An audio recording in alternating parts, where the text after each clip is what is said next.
আমি তখন মর্মে মর্মে উপলব্ধি করলাম, এ তো আমার ছেলেদের নির্যাতন নয়, এ হলো ভগবানের মার। শেষ পর্যন্ত ছোট ছেলে চাকরিতে প্রমোশন পেল, ওর সম্পত্তির অংশ দাদার কাছে বিক্রি করে দিয়ে নিজের ভবিষ্যৎ গুছিয়ে নিয়ে চলে গেল আমেরিকা। আর আমি পড়ে রইলাম আমার বড় ছেলের লাঠি ঝাঁটা আঁকড়ে। বড় ছেলে প্রায় বলতো, ভাইটা ভালোই, যাই হোক ভাইটা ভালোই আহাম্মক বানালো আমায়। নিজের আখেরটাও গুছিয়ে নিয়ে চলে গেল, আর সেই সঙ্গে বাবার দায়টাও পুরোটাই আমার উপরে ঝেড়ে ফেলে দিয়ে চলে গেল।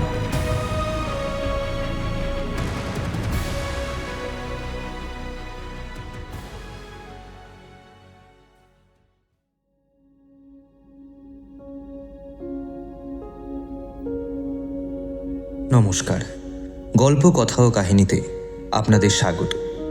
আমাদের আজকের উপস্থাপনা রশ্মিতা দাসের লেখা প্রায়শ্চিত্ত। গল্পটি আপনাদের ভালো লাগলে অনুগ্রহ করে চ্যানেলটিকে সাবস্ক্রাইব করুন এবং ভিডিওটিকে লাইক ও হাইপ করার মাধ্যমে আমাদের পাশে থাকুন। শুরু হচ্ছে আজকের গল্প।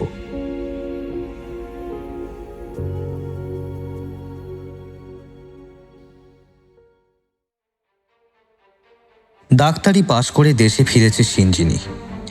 আজ নিরঞ্জনবাবুর জীবনের সবচাইতে খুশির দিন। চারপাশে সমস্ত চেনা পরিচিতরা, বন্ধু বান্ধব, আত্মীয় স্বজন, পাড়া প্রতিবেশী সকলে আজ তাকে ধন্যি ধন্যি করছে। ছোট থেকেই খুবই মেধাবী ছিল সিঞ্জিনী। লেখাপড়ায় চিরকাল প্রথম হয়ে আসা সিঞ্জিনীর ছোট থেকেই ডাক্তার হওয়ার ইচ্ছাটা প্রবল ছিল।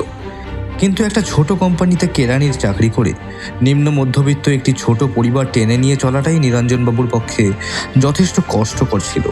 মেয়েকে ডাক্তারি পড়ানোর স্বপ্ন দেখাটা, তার অর্থনৈতিক অবস্থার পরিপ্রেক্ষিতে বিলাসিতা ভাবাটাই হয়তো সমীচীন। মেয়ে চিরকাল লেখাপড়ায় সবাইকে পেছনে ফেলে এগিয়ে গেলেও নিরঞ্জনবাবুর পরিচিতরা তাকে এই পরামর্শই চিরকাল দিয়ে এসেছে, মেয়ে সন্তানকে বেশি পড়ে লাভ কি? সেই তো পরের ঘরের হেসেল টেলের কাজে লাগবে। লেখাপড়ার পিছনে টাকা খরচ না করে তাড়াতাড়ি ভালো পাত্র দিয়ে দাও। কিন্তু সেসব কথার তোয়াক্কা করার চিন্তার মধ্যে না গিয়ে তিনি তার সমস্ত পরিশ্রম ও চেষ্টা দিয়ে হলেও মেয়ের সিঁড়ি আরও উঁচু, আরও মজবুত করার চিন্তায় মন দিয়েছিলেন। কিন্তু সিঞ্জিনী এতটাই তুখোড় আর মেধাবী ছাত্রী ছিল যে এর জন্য নিরঞ্জনবাবুকে খুব বেশি দুশ্চিন্তা করতে হয়নি।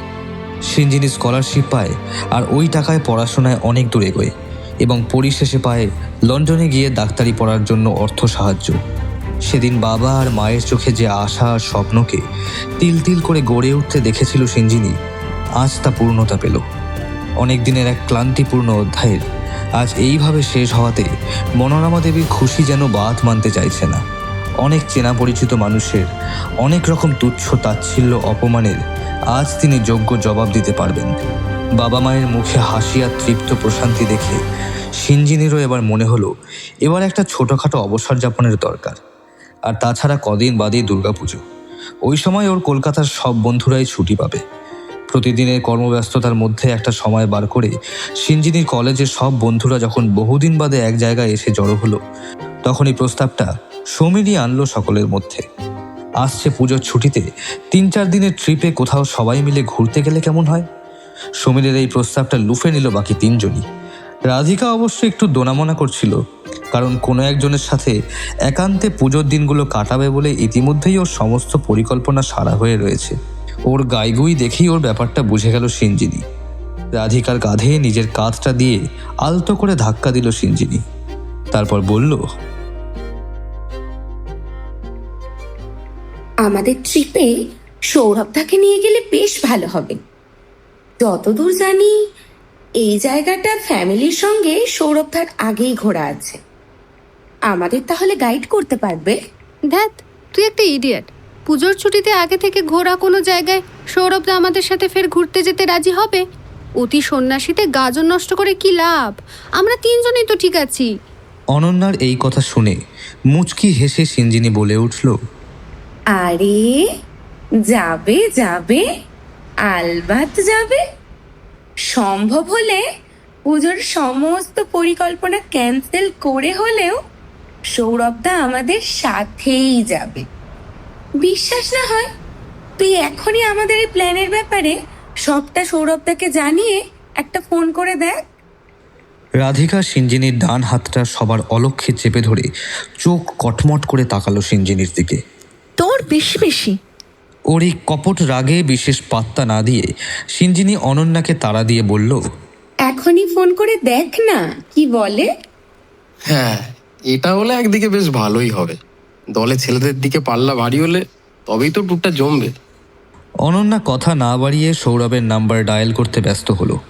ফোনটা হাতে নিয়ে সৌরভ তখন রাধিকাকেই ফোনটা সবে করতে যাবে, এমন সময় ফোনের স্ক্রিনে সশব্দে ভেসে উঠল অনন্যার নাম্বার। সৌরভ ফোন তোলার সাথে সাথেই প্রায় বাজ পাখির মতো সমীর ওর হাত থেকে ফোনখানা ছিনিয়ে নিয়ে বলে উঠল, কি ভাইয়া, খুব ব্যস্ত হয়ে পড়েছো নাকি আজকাল? শুধু রাধিকাকে অ্যাটেনশন দিলে হবে? এই এলেবেলেদেরকেও তো একটু পাত্তা টাত্তা দিতে হবে, তাই না? সমীরের মুখে এই কথাখানা শুনে অনন্যা বোধহয় আন্দাজ করতে পারল সিঞ্জিনি এতটা নিশ্চিত হয়ে ওকে ফোনটা করতে কেন বলেছিল। আচ্ছা, রাধিকা তাহলে এখন ডুবে ডুবে জল খাচ্ছে। সিঞ্জিনি, সমীর এরা জানে, অথচ ও এখনও জানে না। মনে মনে বেশ একটু রেগেই গেল অনন্যা। ওদিকে সৌরভের কাছে ট্যুরের প্রস্তাব রাখার সাথে সাথেই ওর নাকচ করে দিল। বলল এবছর পুজোর সব দিনই ওকে পরিবারের সাথে থাকতে হবে। ও প্রতিশ্রুতিবদ্ধ। ওর এই কথা শোনা মাত্র সাথে সাথে সমীর বলে উঠল, বেশ, তুই তাহলে পরিবারের সঙ্গে পুজো এনজয় কর, আমরা তো যাচ্ছি ট্যুরে। আর হ্যাঁ, আমরা চারজনই কিন্তু যাচ্ছি, মানে আমি, সিঞ্জিনি, অনন্যা আর রাধিকা। রাধিকাও পরিবার নিয়ে কিছু গল্পের স্ক্রিপ্ট লেখার তালে ছিল, কিন্তু সাপের হাসি বেঁধেছেন। আমরা তো ওকে হাত পা বেঁধে আমাদের সাথে নিয়ে যাচ্ছি ট্যুরে। তোর যদি মত বদলায় 2-3 দিনের ভিতরে আমাকে জানাবি, ঠিক আছে? রাখি। সত্যি কি অব্যর্থ দাওয়াই। মাত্র 5 কি 7 মিনিটের মাথাতেই সমীরের ফোনে সৌরভের ফোন এলো। আরে আচ্ছা ঠিক আছে, আমিও যাবো তোদের সাথে। বাবা মাকে অনেক কষ্ট করে রাজি করালাম। ট্যুরের সদস্য সংখ্যা 4 জন থেকে 5 জনে রূপান্তরিত হয়ে গেল। ব্যাস, সিঞ্জিনি রাধিকার মাথায় আলতো চাটি দিয়ে বলল, কিরে, এবার আর কোনো কনফিউশন নেই তো? তাহলে আজকে ঘরে গিয়ে প্যাকিং শুরু করে ফেল। ধুস, তোরা পারিস বটে, মহা উজবুক আছিস তোরা প্রত্যেক কটা। পারবো না আমি প্যাকিং করতে। সর, ওয়াশরুম যাবো। লাল মুখখানা কোনো মতে আড়াল করে ও ধরফর করে উঠে চলে গেল বাথরুমের দিকে। মুচকি হেসে সিঞ্জিনি সমীরকে বলল, সমীর, আমাদের মোট 5 জনের টিকিটটা কিন্তু তুই করে রাখবি, বুঝলি? আমি নেটে সার্চ করে দেখি ওখানে হোটেল টোটেল কিরকম আছে। পারলে পরে সৌরভদাকে একবার ফোন করে নেব না হয়। যাওয়ার পথে ট্রেনে কিন্তু আমরা বাইরে খাবো না। আমি ঘর থেকে পোলাও আর চিকেন কষা বানিয়ে আনবো। হ্যাঁ, আর সেই সাথে তোর ইউটিউবের চ্যানেলে আর একখানা রান্নার কন্টেন্টও দেওয়া হয়ে যাবে। এক ডিলে 2 পাখি। হ্যাঁ, সবার ভালোর জন্য ভাবতে গেলে সেখানেও তো তুই শুধু ভেজাল খুঁজিস, বদমাইশ ছেলে কোথাকার। আর আমি কারোর জন্য কিছু ভাবতে যাব না, যা। বেগতিক দেখে সিঞ্জিনি অনন্যার পিঠ চাপড়ে বলে উঠল, আরে চড়ছিস কেন? সমীরকে তুই চিনিস না, ও তোর পিছন লাগছে। বাদ দে এসব। আমি বরং ঘরে গিয়ে ল্যাপটপটা নিয়ে একটু বসে সবটা ঠিকঠাক করি, বুঝলি? ষষ্ঠীর দিনই আমরা রওনা দেব। ডান? ওয়াশরুম থেকে বেরিয়ে এসে অনন্যা সবার সাথে সোল্লাসে গলা মেলালো। ওকে, ডান। বেড়াতে যাওয়ার জায়গা হিসেবে ওদের প্রত্যেকেরই পাহাড়ি জায়গা সবচাইতে পছন্দের। তাই জায়গা পছন্দ করা নিয়ে ওদের মধ্যে কোনো দ্বন্দ্ব বা মতানৈক্যের উদ্রেক হওয়ার প্রশ্নটা ছিল অবান্তর। জায়গা পছন্দ করা হয়ে গেল খুবই অল্প সময়ের মধ্যেই। খুব ছোটবেলায় একবার বাবা মায়ের সাথে দার্জিলিং বেড়াতে গিয়েছিল সিঞ্জিনি। তখন তো মায়ের হুইল চেয়ারও ছিল না। কালিম্পংয়ে ওর আসা হয়নি আজ পর্যন্ত। এই জায়গাতে যদিও সৌরভ এই কিছুদিন আগেই সামার ভ্যাকেশনে ওর পরিবারের সাথে একবার ঘুরে গিয়েছে, সৌরভ বাদে বাকি 4 জনের জন্যই জায়গাটা আনকোরা নতুন। আর বেড়াতে যাওয়ার ক্ষেত্রে আনকোরা নতুন জায়গা হলেই আনন্দ আর উত্তেজনা দুই থাকে একেবারে ভরপুর। থাকবার জন্য হোটেল, ট্রেনের টিকিট বুকিং এবং যাবতীয় যা যা ব্যবস্থাপনা সমস্তটা সিঞ্জিনি একাই করে ফেলল খুবই অল্প সময়ের মধ্যেই। সিঞ্জিনির বাবা ওর ভিতরে হঠাৎ জেগে ওঠা এক উচ্ছল বাচ্চা মেয়ের লাফঝাপ দেখে মনে মনে বেশ খুশি হলেন। সারাটা জীবন মেয়েটা অনেকের লাঞ্ছনা গঞ্জনা আর উপহাসের সাথে যুঝে প্রতিকূল পরিস্থিতির সাথে লড়াই করে আজ পরিবারের সুদিন এনেছে। সমস্ত কিছুর উপযুক্ত জবাব নিয়ে আজও এমনভাবে মাথা উঁচু করে এসে দাঁড়িয়েছে যে অচিরেই বন্ধ হয়ে গিয়েছে সব মুখ। দীর্ঘদিন ধরে বড্ড চাপ গিয়েছে মেয়েটার উপরে। এখন এতদিন পরে মেয়েটার ভিতরে গুটিয়ে যাওয়া সেই হারানো প্রাণ জেগে উঠতে দেখে, ওকে আবার হাসতে দেখে নিরঞ্জনবাবুও যথেষ্ট খুশি। প্রথমটায় তো মেয়েটার জেদ ধরেছিল বাবা মাকে নিয়ে কোনো ভালো জায়গা দেখেই ট্যুর করে আসবে, কিন্তু জয়া দেবী যে এখন আর আগের মতো নেই। এখন তার শরীরের নিচের অংশ পুরোপুরি অবশ। এখন তার একমাত্র আশ্রয়স্থল হলো হুইল চেয়ার। কিন্তু তাতেও সিঞ্জিনি দমে যায়নি। ও প্রথমটায় জেদ ধরেছিল হুইল চেয়ারে বসিয়েই মাকে নিয়ে যাবে ও বেড়াতে।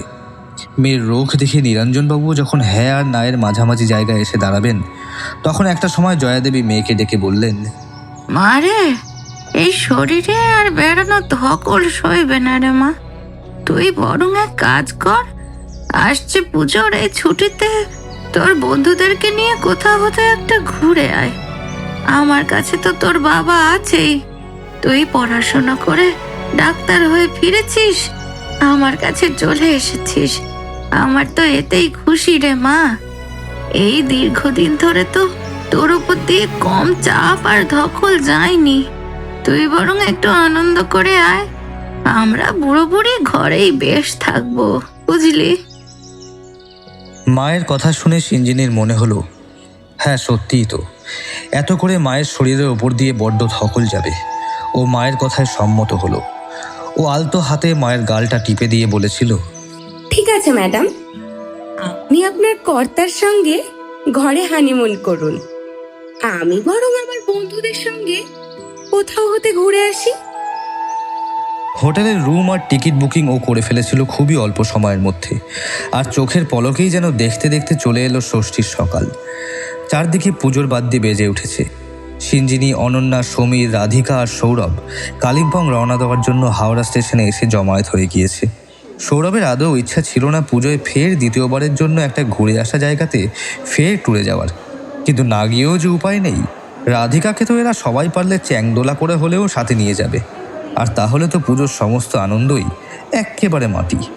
পুজোর কটা দিন রাধিকাকে সারাক্ষণ কাছে পাওয়ার আনন্দে ও কি সুন্দর চনমনে হয়ে উঠেছিল।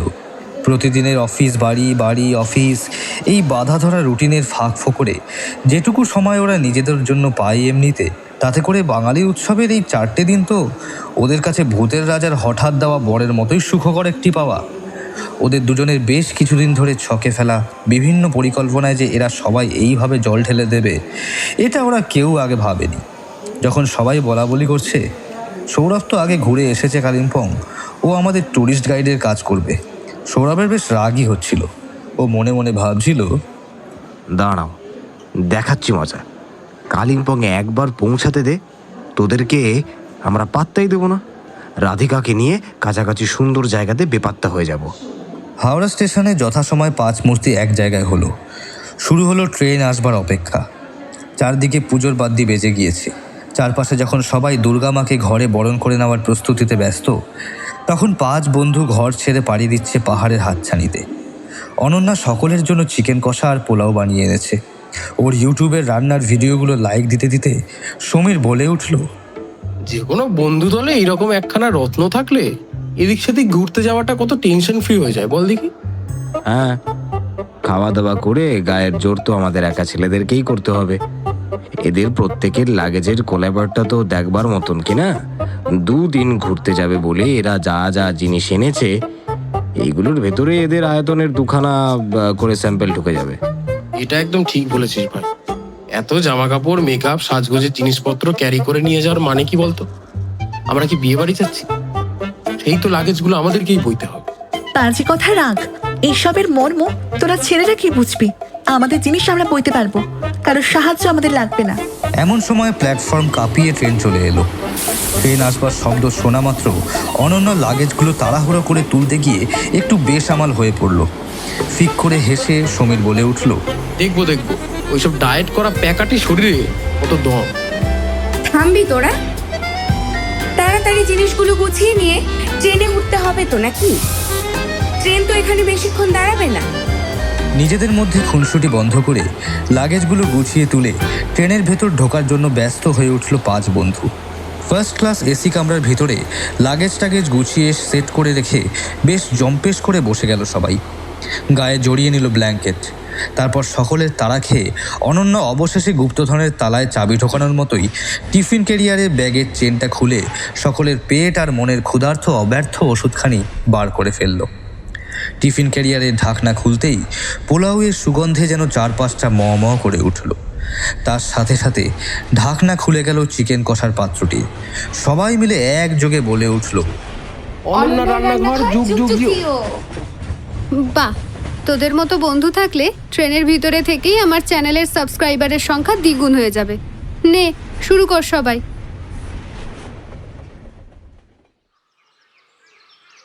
হোটেলের রুমটা যে একেবারে তোফা বুক করেছে সিঞ্জিনি, এটা এক বাক্যে সবাই স্বীকার করলো।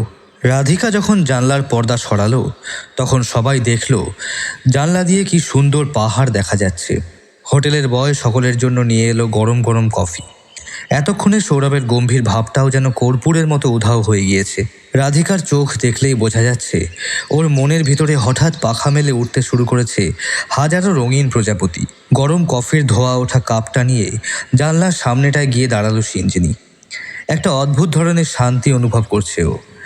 ওর যেন মনে হচ্ছে ওর জীবনের কোনো একটা অসম্পূর্ণতা যেন এখানে এসে পরিপূর্ণতার স্পর্শ পেল। ওর মনে হতে লাগলো জীবনে প্রথমবার যেন ও নিজের ঘরে নিজের জায়গায় পা রাখলো। ও তো খুব ছোটবেলায় ওর বাবা মায়ের সঙ্গে দার্জিলিং বেড়াতে গিয়েছিল একবার, কিন্তু এখানে তো আগেও আসেনি কোনো দিন।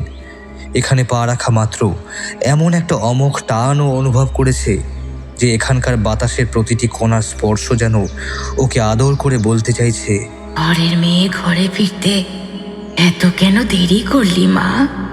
এমন অনুভূতি ও কোনোদিন কোথাও পায়নি। একটা অদ্ভুত ধরনের আদর মাখা ভালো লাগার ছোঁয়া যেন পরতে পরতে ওর দেহ মন একেবারে জুড়িয়ে দিয়ে যাচ্ছে। কটা দিনের ছুটিতে অবসর যাপনের জন্য এসেছে সিঞ্জিনি। কোনো কিছুর কার্যকারণ নিয়ে আর মাথা ঘামানোর মধ্যে গেলই না সিঞ্জিনি। ও বরং উষ্ণ কফিতে চুমুক দিয়ে একটা চেয়ার টেনে নিয়ে জানলার একেবারে পাশটাতে আরাম করে বসলো। বেড়ানোটা বেশ দারুণ জমে যাবে, এটা মনে করেই ভিতর থেকে খুব খুশি হয়ে উঠল সিঞ্জিনি। যখন থেকে সিঞ্জিনি কালিম্পংয়ের মাটিতে পা রেখেছে তখন থেকে যেন এই আনকোড়ার নতুন জায়গাটা ওর ভিতরে এমন একটা সংকোচন তৈরি করে দিয়েছে যে সমস্ত কিছু থেকেই ও কেমন যেন গুটিয়ে থাকছে সব সময়। জানলার দিকে এক মনে তাকিয়ে থেকে থেকে কোথায় যেন হারিয়ে যাচ্ছে সিঞ্জিনি। বন্ধুদের সঙ্গে কয়েকটা দিন হৈ হৈ করে ছুটি কাটাবে বলেই যে সিঞ্জিনি এখন এখানে, এখন ওকে দেখলে কেউই যে সে কথা বলবে না। যে মেয়েটা ছুটির ব্যবস্থা করে হোটেল বুকিংয়ের দায়িত্ব নিজের উৎসাহে নিয়ে সেগুলোকে ঠিকঠাকভাবে পালন করে বাকি 4 জন বন্ধুকে নিজের দায়িত্বে এক জায়গায় করে এনে হৈ হৈ করতে করতে এলো সারাটা রাস্তা, তাকে এখন 10 বার হেঁকে ডেকে ডাকলে তবে হয়তো একবার ওর সাড়া পাওয়া যায়। বেড়াতে এসে হোটেলের ঘরের ভিতর থেকে সিঞ্জিনিকে বার করাটাই যেন একটা বিরাট দায় হয়ে পড়েছে বাকি বন্ধুদের। ও এখন চাইছে শুধুই একা থাকতে। হোটেলের ঘর থেকে কোথাও বেরোনোর নাম শুনলেই যেন গায়ে জ্বর আসছে সিঞ্জিনির। এখন বেড়াতে এসে একজন ঘর থেকে বেরোনোয় গড়রাজি বন্ধুকে টেনে টেনে ঘর থেকে বার করার হ্যাপা পেরানোর ইচ্ছা কারোরই থাকবে না, এইটাই স্বাভাবিক। অনন্যা, রাধিকা, সমীরা, সৌরভ 4 জনেই এদিক ওদিক বেরোনোর বিভিন্ন প্ল্যান করা শুরু করে দিয়েছে আর কোনো উপায় না দেখে। ছুটি জিনিসটা এমনিতেই সস্তা নয়, 9 মাসে 6 মাসে ছুটি পাওয়া যায়। এইভাবে এতদূর ব্যবস্থা করে এসে এখন হোটেলের ঘরে গালে হাত দিয়ে বসে বসে আর সিঞ্জিনির হাত ধরে টানাটানি করে সময় নষ্ট করার কোনো মানেই হয় না। শুধু একটা গরম কফির কাপ হাতে সেই যে ও জানলার পাশে বসে কোনো এক উদাস জগতে হারিয়ে যায়, তখন যেন সিঞ্জিনির পৃথিবীর সবচাইতে কাছের মানুষ যদি ওর সাথে দুটো কথা বলতে আসে, সেও বোধ করি ওর চোখে দুটো প্যানে মশা মাছির থেকে কিছুমাত্র আলাদা হবে না। ওর ভাবগতিক দেখে বাকি বন্ধুরা সিদ্ধান্ত নিল কারোর সাথে না থেকে ও যদি এখানে ওর নিজের মতো করে সময় কাটানোই পছন্দ করে থাকে তবে ওকে বিরক্ত করার কোনো মানে হয় না। এর থেকে ভালো ও ছুটিটা ওর মতো কাটাক আর বাকিরা এনজয় করুক কালিম্পংয়ের বিভিন্ন জায়গায় ট্যুর করে। সেই মতোই বাকি 4 মাথা মিলে ঘোরাঘুরির প্ল্যান প্রোগ্রাম করায় মেতে উঠেছে। আর এখানে যদিও এটা সৌরভের দ্বিতীয় ট্যুর, আর সেই কারণে পুজোর 4টে দিন একান্তে রাধিকার সাথে কাটানোর আনন্দটা চৌপাট হওয়ার রাগ নিয়ে এখানে এসেছিল বটে, কিন্তু এখন কাছের বন্ধুদের সাথে পেয়ে যে সৌরভ এখানে আসবার সময় মনে মনে ঠিক করে নিয়েছিল এখানে পা রাখার পরে আর কাউকে পাত্তা না দিয়ে রাধিকাকে নিয়ে উধাও হয়ে পড়বে। সেই সৌরভ এখন এখানে এসে থেকে নিজেই সমস্ত দায়িত্ব ভালোভাবে নিয়ে সমস্ত প্ল্যান প্রোগ্রাম নিজেই করছে, আর পাশাপাশি এটাও খেয়াল রাখছে সিঞ্জিনির যাতে কোনো দিকে কোনো অসুবিধা না হয়। সেই মতোই সমস্ত পরিকল্পনা তৈরি হয়ে গেল। আজ রাতটা পার হওয়ার পর একেবারে ভোর ভোর বেরোনো। রাত 9টার ভেতরেই চলে এলো রুমালি রুটি আর কষা মাংস, সাথে স্যালাড। খাবারটা চলে আসার সাথে সাথেই আর দেরি না করে ওরা সবাই তাড়াতাড়ি করে খেয়ে নিয়ে আলো নিভিয়ে শুয়ে পড়ল। আর ক্লান্ত শরীরগুলো নরম বিছানায় পড়তেই যেন একেবারে মরা হয়ে গেল। যদি ওদের একজনেরও ঘুম পাতলা হতো তাহলে সে টের পেত। রাত গভীর হতেই ধীরে ধীরে বিছানা থেকে উঠে সিঞ্জিনি নিঃশব্দে চেয়ারখানি জানলার পাশে টেনে নিয়ে সেখানে বসে পড়েছে, জানলার পর্দা সরিয়ে উদাস দৃষ্টিতে কোন অমোঘ এক টানের অতল গহ্বরে একেবারে বিলীন হয়ে রয়েছে একাগ্র চিত্তে। ওকে তখন দেখলে কারোর মনে হবে ওই উল্টো দিকের পাহাড়তলিটায় কেউ যেন ওকে প্রবলভাবে হাতছানি দিয়ে ডাকছে, যে ডাক উপেক্ষা করার কোনো ক্ষমতাই নেই সিঞ্জিনির। আয় আয় আয়।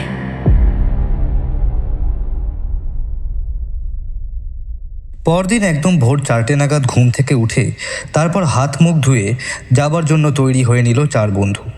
অর্ডার মতো একদম ভোর ভোর চলে এলো গরম পরোটা আর কষা আলুর দম। খাওয়া দাওয়া শেষ করে হাতে কফির কাপ নিয়ে বসে অনন্যা বলে উঠল, গাড়ির ভিতরে আমরা একেবারে ছড়িয়ে বসবো, বল সমীর। সিঞ্জিনিটা সবসময় আমার সাথে ঝগড়া করে, আজকে আর আমার সাথে ঝগড়া করার কেউ নেই। সারাটা রাস্তা আমার শান্তি আর শান্তি। করুণ কণ্ঠে কথাগুলো বলে কফির কাপে চুমুক দিয়ে উদাস চোখে সিঞ্জিনির দিকে তাকালো মেয়েটা। জানলার পাশে চেয়ার টেনে হাতে গরম কফির কাপ নিয়ে সিঞ্জিনি ফের হারিয়ে গিয়েছে জানলার ওপারে পাহাড় টিলার কোলে, ওর খুঁজে ফেরা কোনো এক অজানা দেশে। সমীর উঠে গিয়ে আলতো হাত বোলাতে থাকলো সিঞ্জিনির মাথায়, আস্তে করে বলল, সিঞ্জিনি, চল আমাদের সঙ্গে। আমরা সবাই বড্ড মিস করছি তোর ভেতরের ওই তুইটাকে। ঘুরে আসার পর আবার তুই থাকিস তোর মতো, কেউ তোকে ডিস্টার্ব করবে না। আমি কথা দিলাম। আমার বড্ড চিন্তা হচ্ছে রে তোকে এইভাবে একা এখানে রেখে যেতে। কিছুক্ষণ গেল নিঃশব্দ, চুপচাপ। কথাগুলো সিঞ্জিনিকে বলল না দেওয়ালকে বলল সেইটিই ভেবে পেল না সমীর। ঠিক এমন সময় নিচ থেকে হর্ন বেজে উঠল। সবাই বুঝল গাড়ি এসে গিয়েছে। 4 বন্ধু সাথে সাথে ফের চাঙ্গা হয়ে উঠল। সিঞ্জিনিকে প্রায় ঝাঁকিয়ে হুঁশে ফেরালো সবাই। বেরোনোর মুহূর্তটাতেও প্রত্যেকে বারবার করে সিঞ্জিনিকে অনুরোধ করলো ওদের সাথে যাওয়ার জন্য, কিন্তু না, কোনো কিছুতেই আর চিড়ে ভিজল না। বরং সিঞ্জিনি সবাইকে আশ্বস্ত করে বলল, তোরা এখন ঘুরে আয়, আমি বরং ঘরের ভিতরে থেকেই আমার মতো করে এনজয় করি। বেরোনোর মুড আমার একেবারেই নেই রে। সবাই বুঝল যার ইচ্ছেই নেই তাকে জবরদস্তি টেনে টেনে বেড়াতে নিয়ে গিয়ে কোনো লাভ নেই। কাজে ওকে নিয়ে বেরোনোর চেষ্টায় শেষ পর্যন্ত রণে ভঙ্গ দিয়ে সমীর বলল, ঠিক আছে, তোর যেমন ইচ্ছা, তবে অজানা জায়গা, খুব সাবধানে থাকবি। আর কোনো দরকার হলেই সাথে সাথে আমাদের কিন্তু ফোন করবি, বুঝতে পারলি? একদম। তোরা আমায় নিয়ে কোনো দুশ্চিন্তা করিস না, আমি ভালোই থাকবো। আর দেরি না করে ওরা গট গট শব্দ করে নিচে নেমে গিয়ে গাড়িতে ঢুকে বসলো। তারপর একরাশ ধোয়া ছেড়ে দিয়ে গাড়িটা ছুটে বেরিয়ে গেল সেখান থেকে। ওদের হাত নেড়ে বিদায় জানানোর পর সিঞ্জিনি চলে এলো হোটেলের ভিতরে। নিজের ঘরের দরজাটা বন্ধ করে দিল সশব্দে। আঁকা বাঁকা পাহাড়ি রাস্তা বেয়ে গাড়ি চলছে তার গন্তব্যের পথে। গাড়ির ভিতরের মানুষগুলোর ভিতরে বেড়াতে যাওয়ার তাগিদ কতখানি আছে সেটা বলা শক্ত। উচ্ছ্বাস যে একেবারেই নেই সেটা আর আলাদা করে বোঝাবার অপেক্ষা রাখে না। আর কি করেই বা থাকবে উচ্ছ্বাস? গাড়ির ভিতরে এখন আনন্দ করতে করতে যাওয়ার কথা ছিল 5 বন্ধুর। সেখানে যাওয়া বা সংখ্যাটা 4-এ এসে ঠেকেছে। কিন্তু গাড়িতে ওঠার পর থেকে বাকিরা লক্ষ্য করছে ওদের মধ্যে যেন থেকেও নেই সমীর। সিঞ্জিনির জন্য দুশ্চিন্তায় এক মুহূর্তের জন্যও নিশ্চিন্ত হতে পারছে না ও।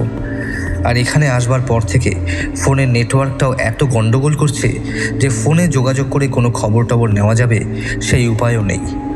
অনন্যা, রাধিকা আর সৌরভ ওকে বলার চেষ্টা করলো, সিঞ্জিনি ছোট বাচ্চা মেয়ে নয়।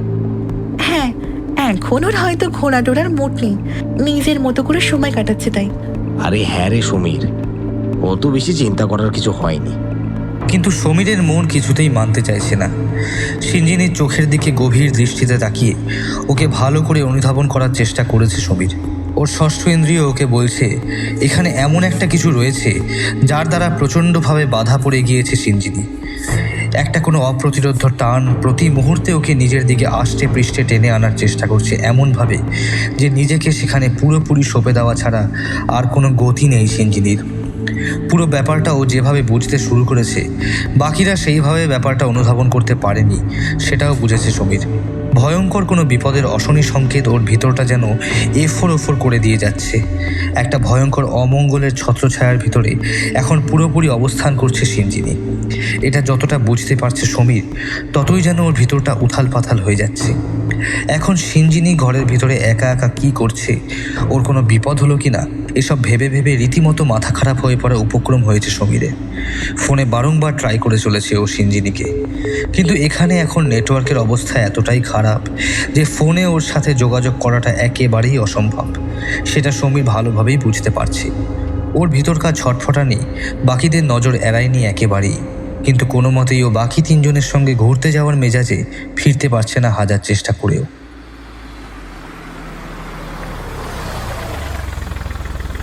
মোটামুটি আধ ঘন্টা কি ৪৫ মিনিটের পথ পার করে গাড়ি যখন থামলো, তখন ঝকঝকে সকাল। সোনালি রোদ্দুর পড়ে চারপাশের প্রকৃতির সৌন্দর্য আরও যেন লালায়িত হয়ে উঠেছে। সৌরভ তো রাধিকার হাত ধরে কাছাকাছি কোথাও অদৃশ্য হয়ে গেল। অনন্যা নিজে নিজেই ঘুরে ঘুরে বিভিন্ন ধরনের ফটোশ্যুট করতে লাগলো। এমন সময় সমীর অনন্যাকে এসে বলল, আমি একটু আসছি রে, তোরা ঘুরতে থাক, আমি কিছুক্ষণ বাদেই এখানে আসছি। সমীরের কথা শুনে অনন্যা বেজায় খোঁজে গিয়ে বলে উঠল, কি হয়েছে বলতো তোর সমীর? গোমরা মুখ করে ঘুরতে আসবার কি দরকার ছিল বলতো তোর? সিঞ্জিনির সামনে আর একখানা চেয়ার টেনে কফি হাতে তুইও তো বসে যেতে পারতিস। তোদের মতো উজবুকগুলোর জন্য গোটা ট্যুরটাই স্পয়েল হতে চলেছে দেখতে পাচ্ছি। রাবিশ। রাগ করিস না লক্ষ্মীটি, তুই ঘুরে ঘুরে ছবি টবি তোল, আমি একটু পরেই এখানেই আসছি। আজব সব বন্ধু জুটেছে আমার কপালে। একজন বেড়াতে এসে ঘরের ভিতরে সেঁধিয়ে বসে আছে, বাকি দুজন নিজেদের মতো করে ডানা মেলে দিয়েছে, আর একজন বন্ধুকে একা ফেলে রেখে এখন পালাতে চাইছে। এরকম মাথা মুন্ডহীন ট্যুর করার চাইতে তো প্যান্ডেলে প্যান্ডেলে ঘুরে ঠাকুর দেখাটাই ঢের ভালো ছিল। মুখটাকে পানসে পান্তা ভাতের মতো করে কথাগুলো বলল অনন্যা। আরে সৌরভ রাধিকা বেশি দূর যায়নি, ওরা কাছে পিঠেই রয়েছে, এক্ষুনি চলে আসবে এদিকে। আর আমিও চলে আসবো একটু পরে। কিছু মাইন্ড করিস না লক্ষ্মী সোনা, এই এত সুন্দর জায়গা, কয়েকটা রিল টিল বানিয়ে নে কিছুক্ষণ, আমি বেশি দেরি করবো না, চলে আসবো। আর অনন্যাকে কোনো কিছু বলবার সুযোগ না দিয়েই একেবারে ধাঁ করে সেখান থেকে উধাও হয়ে গেল সমীর। এবার প্রচণ্ড রাগ হয়ে গেল অনন্যার। দোষ নিকুচি করেছে ঘোড়ার। সবার উপর রাগ করে গাল ফুলিয়ে গাড়ির ভিতরে ঢুকে জম্পেশ করে আধশোয়া হয়ে বসে মোবাইল খুলে হারিয়ে গেল সেখানে। এরপর এইভাবে যে কতখানি সময় পেরিয়ে গেল সেটা ওর খেয়ালই ছিল না। বহুক্ষণ পেরিয়ে যাওয়ার পর অদূরেই হালকা হাসির কলকলানি শোনা গেল, দুষ্টু মিষ্টি মেল আর ফিমেল ভয়েস। অনন্যা বুঝতে পারল সৌরভ আর রাধিকা গাড়ির কাছাকাছি চলে এসেছে। অনন্যা প্রচণ্ড রাগ করে মনে মনে ঠিক করলো যে যেখানে পারে চুলোয় যাক, কাউকে পাত্তা টাত্তা দেওয়ার কোনো দরকার নেই, সবাই যার যার মতো ঘুরছে, ও পরে ঘুরবে ওর নিজের মতো। রাধিকা গাড়ির কাছে এসে চিৎকার করে ডাকতে শুরু করলো, সমীর, অনন্যা, কোথায় গেলি সব? ইচ্ছে করে আর কোনো সাড়া শব্দ করলো না অনন্যা। ওকে একা ফেলে রেখে দিয়ে এইভাবেই চলে যাওয়া, আর কারোর ডাকে সাড়া দেবার দরকার নেই ওর। ও নিষ্পৃহ মুখে মোবাইল দেখতে থাকলো। গাড়ির কাজ ভিতর থেকে বন্ধ, তাই মোবাইলের কোনো আওয়াজ বাইরে পৌঁছাচ্ছে না। কাজে অনন্যা যে গাড়ির ভিতরেই রয়েছে এটা ওরা চট করে বুঝতে পারলো না। ওরা দুজনে সমীর আর অনন্যার খোঁজে ইতিউতি খোঁজাখুঁজি শুরু করতে করতে রাধিকা গাড়ির ভিতরে আবিষ্কার করে ফেললো অনন্যাকে। কি রে, তুই এখনো জম্পেশ করে শুয়ে রয়েছিস যে বড়? ঘোড়া টোড়ার ইচ্ছে নেই নাকি? আরো কতখানি পথ যেতে হবে, কারোর কি খেয়াল নেই? সমীর কোথায়? আর ড্রাইভারই বা কোথায় গেল? রাধিকার কথাগুলো শুনে অনন্যা লম্বা একখানা হাই তুলে নিয়ে ফের ঢুকে গেল মোবাইলের স্ক্রিনে। সৌরভ কোমরে হাত দিয়ে বলে উঠল, আজব তো, এরা সব গেল কোথায়? হঠাৎ ওরা দেখতে পেল হন্তদন্ত হয়ে ড্রাইভার ছুটে আসছে। কাহা গিয়া থা? सब थोड़ा हल्का होने के लिए गया था। आप लोग बैठिए, गाड़ी अभी स्टार्ट करता हूँ। স্টার্ট করুঙ্গা বললে কি করে হবে এখন? সমিতটা আবার কোথায় গেল? রাধিকা ফোনে বারবার ট্রাই করার পর শেষে ব্যর্থ হয়ে বলল, ওকে তো ফোনেও পাওয়া যাচ্ছে না, নেটওয়ার্ক প্রবলেম। কি করব তাহলে এখন? এতখানি রাস্তা, এখানে দাঁড়িয়ে দাঁড়িয়ে ফালতু লেট করার কোনো মানে আছে? হঠাৎ পিছন থেকে হন্তদন্ত হয়ে সমীরকে আসতে দেখলো ওরা দুজন। ওর চুলগুলো উস্কো খুস্কো, যত কাছে আসছে তত স্পষ্ট হচ্ছে ওর মুখখানা। আর তাতে ওরা এটা ভালো করেই বুঝতে পারছে সমীরের মুখখানা ভয়ে একেবারে ফ্যাকাশে হয়ে গিয়েছে। সৌরভ আর রাধিকা ওর মুখ চাওয়াচাওয়ি করলো। ব্যাপার দেখে অনন্যাও বেরিয়ে এলো গাড়ি থেকে।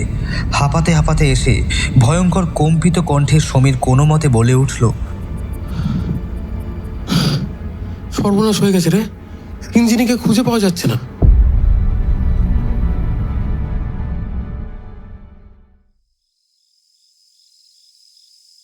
আস্তে আস্তে চোখ মেলল সিঞ্জিনি। রাত গভীর। চোখ মেলার পর ধীরে ধীরে ধাতস্থ হতে লাগলো। চারপাশটা তাকিয়ে দেখতে থাকলো ভালো করে। আর তাতেও বুঝতে পারলো এখনও যেখানে রয়েছে সেটা আদতে একটা ভগ্ন কুটির। ঘরের ভিতরে কোনো আলো নেই, একেবারে ঘুটঘুটে অন্ধকার। একটা জানালা রয়েছে শুধু, আর সেটা দিয়ে ভেতরে ঢুকে আসছে জ্যোৎস্না স্নিগ্ধ মায়াবী আলো। দু হাতে ভালো করে দু চোখ কচলে নিল সিঞ্জিনি। এমন একখানা কামরার মায়াময় আধার ঘেরা ঘরের ভিতরে একলা সিঞ্জিনি পরম শান্তিতে আড়মোড়া ভাঙল। বড় শান্তি অনুভব করছে ও। ওর মনে হচ্ছে যেন জীবনে প্রথম ও এসে পা রেখেছে ও নিজের জায়গায়, যেখানকার মাটির প্রতিটি রন্ধ্রে রন্ধ্রে জড়িয়ে রয়েছে ওর আপন অস্তিত্বের শিকড়। এখনও বড় নিশ্চিন্ত। এখন ওর আদৌ মনে করার প্রয়োজন নেই ও কী উদ্দেশ্যে কোথায় এসেছিল, অথবা ওর নিজের বাড়ি আদতে কোথায়। নিজের পরিচয়, অস্তিত্ব, বাপ মা, ঘরদোর সব কিছু যেন কোনো এক অজানা জাদু বলে ওর ভিতরে একেবারে ফিকে হয়ে গিয়েছে। এমনকি নিজেকেও যেন হারিয়ে ফেলেছে সিঞ্জিনি। জনমানবহীন নির্জন পাহাড়ের কোলে এই এক কামরার ভাঙা কুটিরের ভিতরেই যেন ও জীবনে প্রথম কুড়িয়ে পেল নিজেকে। প্রফুল্ল চিত্তে ও ফের পাশ দিয়ে ডুবে গেল গভীর ঘুমের সাগরে।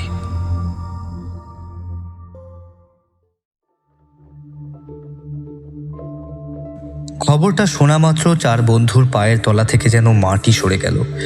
এখানে আসার পর থেকে সিঞ্জিনির আচার আচরণে আমূল পরিবর্তন লক্ষ্য করেছে ওরা চারজনেই।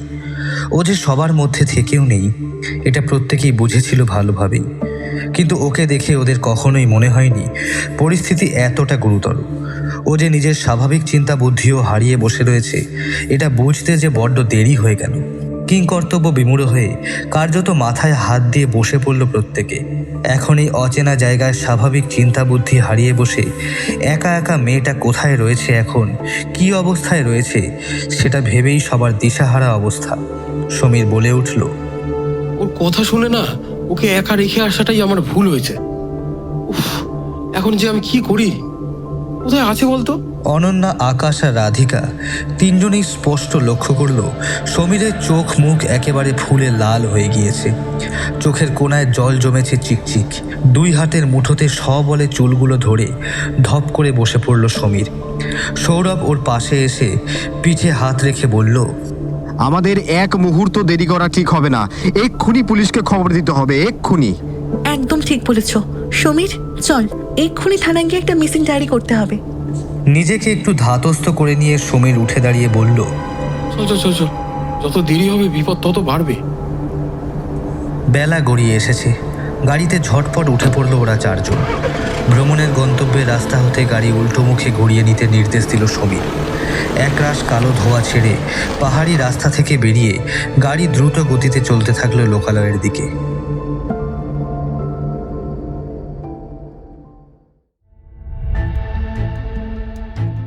হঠাৎ একটা ক্ষীণ চিৎকারের আওয়াজে তন্দ্রাটা ভেঙে গেল সিঞ্জিনির। আস্তে আস্তে চোখটা মেলে চারিদিকে চাইল। চারিদিকটা আরেকবার ভালো করে তাকিয়ে এবারও বুঝলো যেটাকে ও এক কামরার কুড়ে ঘর বলে ভাবছিল ওটা আদৌ এক কামরার নয়।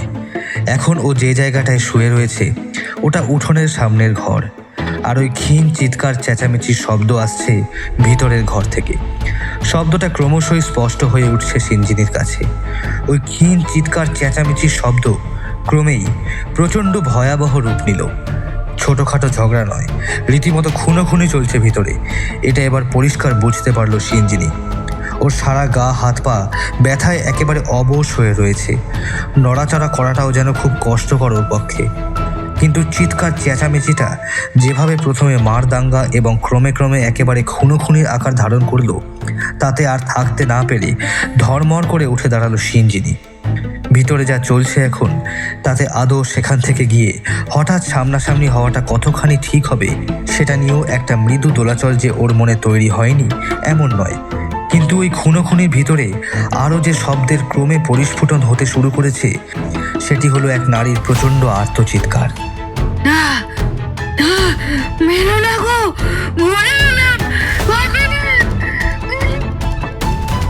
আর ওই চিৎকার শুনে সিঞ্জিনির ভিতরের অন্তরাত্মা যেন কেঁদে উঠল প্রচণ্ডভাবে। এই আর্তচিৎকার যে নারীর, সে যেন ওর ভীষণ আপন, ভীষণ কাছের। তার সঙ্গে যেন ওর জন্ম জন্মান্তরের বন্ধন। তার যন্ত্রণা পীড়া যেন অসহনীয় মনে হতে শুরু করলো সিঞ্জিনির কাছে। ওর মনে হলো ছুটে গিয়ে তাকে বাঁচিয়ে নেয়, তাকে জড়িয়ে নেয় নিজের আলিঙ্গনের উষ্ণ নিরাপত্তায়।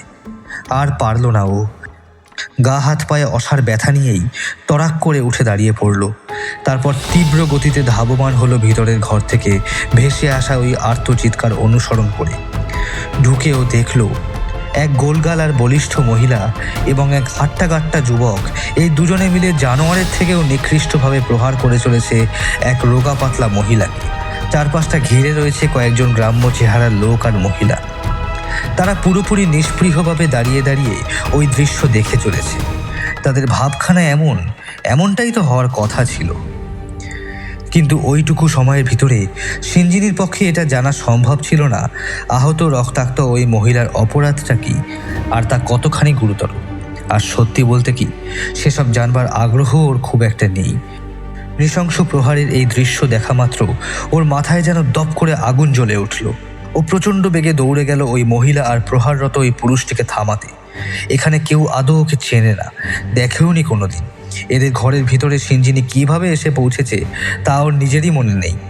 এখন এদের পারিবারিক কোনো গণ্ডগোলের ভিতরে একটা বাইরের মেয়ে হঠাৎ এইভাবে ঝাঁপিয়ে পড়ে রুখে দাঁড়ালে পরিস্থিতি যে কোথায় গিয়ে দাঁড়াতে পারে সেটা বোঝার মতো যথেষ্ট বোধশক্তি ওর আছে। কিন্তু চোখের সামনে এই অপরিচিতা মহিলাকে পশুর মতো নির্যাতিত হতে দেখে স্তক যেন মাথা ঠিক রাখতে পারছে না সিঞ্জিনি। যাই হয়ে যাক, এই মহিলাকে যে কোনো মূল্য চুকিয়ে হলেও রক্ষা ওকে করতেই হবে। সিঞ্জিনি প্রায় বাঘিনীর মতো ঝাঁপিয়ে পড়ল ওই গণ্ডগোলের একেবারে কেন্দ্রবিন্দুতে। শরীরে যত শক্তি আছে সবটুকু প্রয়োগ করে ও চেপে ধরতে গেল প্রহাররত ওই লোকটির হাতখানি। কিন্তু তার পরক্ষণেই একটা ভয়ঙ্কর কিছু আঁচ করে ওর সারা শরীর প্রচণ্ডভাবে কেঁপে উঠল। ওর পায়ের তলা থেকে যেন মাটি সরে গেল। এই ছোট্ট ঘরটায় যতজন মানুষ রয়েছে তারা কেউই সিঞ্জিনির অস্তিত্ব আদৌ টের পাচ্ছে না। ওকে কেউ যে দেখতে পর্যন্ত পাচ্ছে না সেটা এতক্ষণে বোধগম্য হলো সিঞ্জিনির। এমনকি ওর শারীরিক অস্তিত্বের সমস্ত লক্ষণগুলি পুরোপুরি লোপ পেয়েছে। কারণ ও একেবারে বাঘিনীর মতো ঝাঁপিয়ে পড়ে নিজের সর্বশক্তি প্রয়োগ করে প্রহাররত ওই লোকটির হাত চেপে ধরলেও লোকটি এসবের কিছুই আদৌ টের পায়নি। সিঞ্জিনির শরীরের শক্তি তো দূর, ওর স্পর্শটুকু পর্যন্ত টের পাচ্ছে না ওই লোকটি। সিঞ্জিনির যাবতীয় ক্রোধ এবং ক্ষোভ বাতাসেই মিলে যাচ্ছে। এদের পরিবারের ভিতরে যে কোনো একজন নতুন মানুষ হঠাৎ করে এসে পড়েছে এই বিষয়ে এরা পুরোপুরি অজ্ঞাত। ওদিকে প্রহারের নৃশংসতা ক্রমেই বেড়ে চলেছে। সিঞ্জিনি এবার পরিস্থিতি বুঝতে পারল। ওর পার্থিব অস্তিত্ব যে আর নেই এ ব্যাপারে এখনও পুরোপুরি নিশ্চিত হলো। কিভাবে যে কি হয়ে গেল কোনো কিছুই মেলাতে বা ঠাহর করতে পারছে না ও। প্রচণ্ড অসহায় লাগতে শুরু করলো ওর মনে হতে লাগলো খুব শীঘ্রই ও বদ্ধ উন্মাদ হয়ে যাবে। কোনো মতে প্রহাররত লোকটিকে অথবা ওই কসাই মহিলাটিকে নিরস্ত করা যাবে না এটাও ও পরিষ্কার বুঝে গেল। কি হচ্ছে, কেন হচ্ছে, সব কিছু ওর মাথার উপর দিয়ে যাচ্ছে। স্থান, কাল এবং পারিপার্শ্বিক কোনো কিছুরই কার্যকারণ অনুধাবন করার বৃথা চেষ্টা বন্ধ করে এইবার নিজের মাথাখানি দুই হাতের তালুতে চেপে ধরে মাটিতে বসে পড়ল। নিজের হাতের স্পর্শ নিজে পরিষ্কার অনুভব করছে সিঞ্জিনি। নিজের পার্থিব অস্তিত্ব নিয়ে কোনো সংশয়ই নেই ওর, কিন্তু এরা কেন ওর অস্তিত্ব টের পাচ্ছে না? ও ভালো করেই বুঝতে পারছে এখানে চেঁচিয়ে গলা থেকে রক্ত বার করে ফেললেও এরা কেউই জানতে পর্যন্ত পারবে না এই ঘরের ভিতরে রক্ত মাংসের সিঞ্জিনির অস্তিত্ব বর্তমান। সমস্ত কিছু এবার ভীষণভাবে অসহ্য ঠেকল সিঞ্জিনির। একটু মুক্তির জন্য কেঁদে উঠল ওর প্রাণ। ওর মনে হলো এই অদ্ভুত দুনিয়া হতে বেরিয়ে যাওয়া দরকার এক্ষুনি। সাথে সাথে উঠে দাঁড়িয়ে কুঁড়ে ঘরের বাইরে যাওয়ার জন্য ছুট লাগালো সিঞ্জিনি। কিন্তু হায়, ভাগ্য যখন মারতে চায় তখন সব দিক থেকে মারে। এক ছুটে যেই ও ঘরের বাইরে পা রাখতে যাবে, সাথে সাথে একটা প্রবল শক্তিশালী ঝড়ের মতো একটা বাতাসের ঝাপটা এসে রুখে দিল সিঞ্জিনিকে। ওই বাতাস এতটাই শক্তিশালী যে শরীরের সমস্ত শক্তি প্রয়োগ করলেও এক পাও এই কুঁড়ে ঘরের দরজা পেরোনো অসম্ভব। সেটা বেশ কিছুক্ষণের বৃথা চেষ্টার পর বুঝল সিঞ্জিনি। এ কোথায় এসে ফেসে গেল সিঞ্জিনি? ভয়ে আতঙ্কে জ্ঞান হারানোর উপক্রম হলো ওর। এই মায়া কুটিরের দরজার বাইরে একটা পা রাখাটাও অসম্ভব। এখানেই পুরোপুরি বাধা পড়ে গিয়েছে ও, আর এর থেকে মুক্তির আর কোনো উপায়ই নেই। এই ভয়ঙ্কর সত্যটা সময়ের সাথে সাথে ক্রমে একটু হয়তো সয়ে এলো সিঞ্জিনির। এখানে যত মানুষ রয়েছে তারা কেউই দেখতে বা অনুভব করতে পারছে না ওকে। তা হোক, সিঞ্জিনি তো সমস্তটা পরিষ্কার দেখতে, শুনতে এবং বুঝতে পারছে। এখন আর কি বা করবে ও? বাইরে বেরোনোর দরজা হতে পিছন ফিরে ও ফের ভিতরের দিকে একটু একটু করে বাড়িয়ে দিতে থাকলো ওর কম্পিত আর কুণ্ঠিত পা। পরিস্থিতির ভয়াবহতা একটু একটু করে ওর সয়ে আসতে থাকলো ঠিকই, কিন্তু নিরীহ ওই মহিলাটির ওপরে অত্যাচার যেভাবে ক্রমশই মাত্রা ছাড়িয়ে যাচ্ছে, সেই দৃশ্য যত ওর চোখে পড়তে লাগলো, কানে ভেসে আসতে থাকলো ভয়াল আর্তনাদ, ততই যেন ফের সমস্ত কিছু ভীষণভাবে অসহ্য ঠেকল সিঞ্জিনির। ও ভালোভাবে এটা বুঝতে পারছে ও না পারবে এই সব কসাইগুলোকে রুখতে, আর না পারবে এই মহিলাটিকে বাঁচাতে। নিজের মুক্তির চাইতেও কখন যেন এই অসহায় মহিলাটির জীবন আর নিরাপত্তা সিঞ্জিনির কাছে একমাত্র গুরুত্বপূর্ণ বিষয় হয়ে উঠল, তাও নিজেই টের পায়নি। এখন ক্রমশ এই পুরো ব্যাপারটার গভীরে ঢুকতে আরম্ভ করলো সিঞ্জিনি।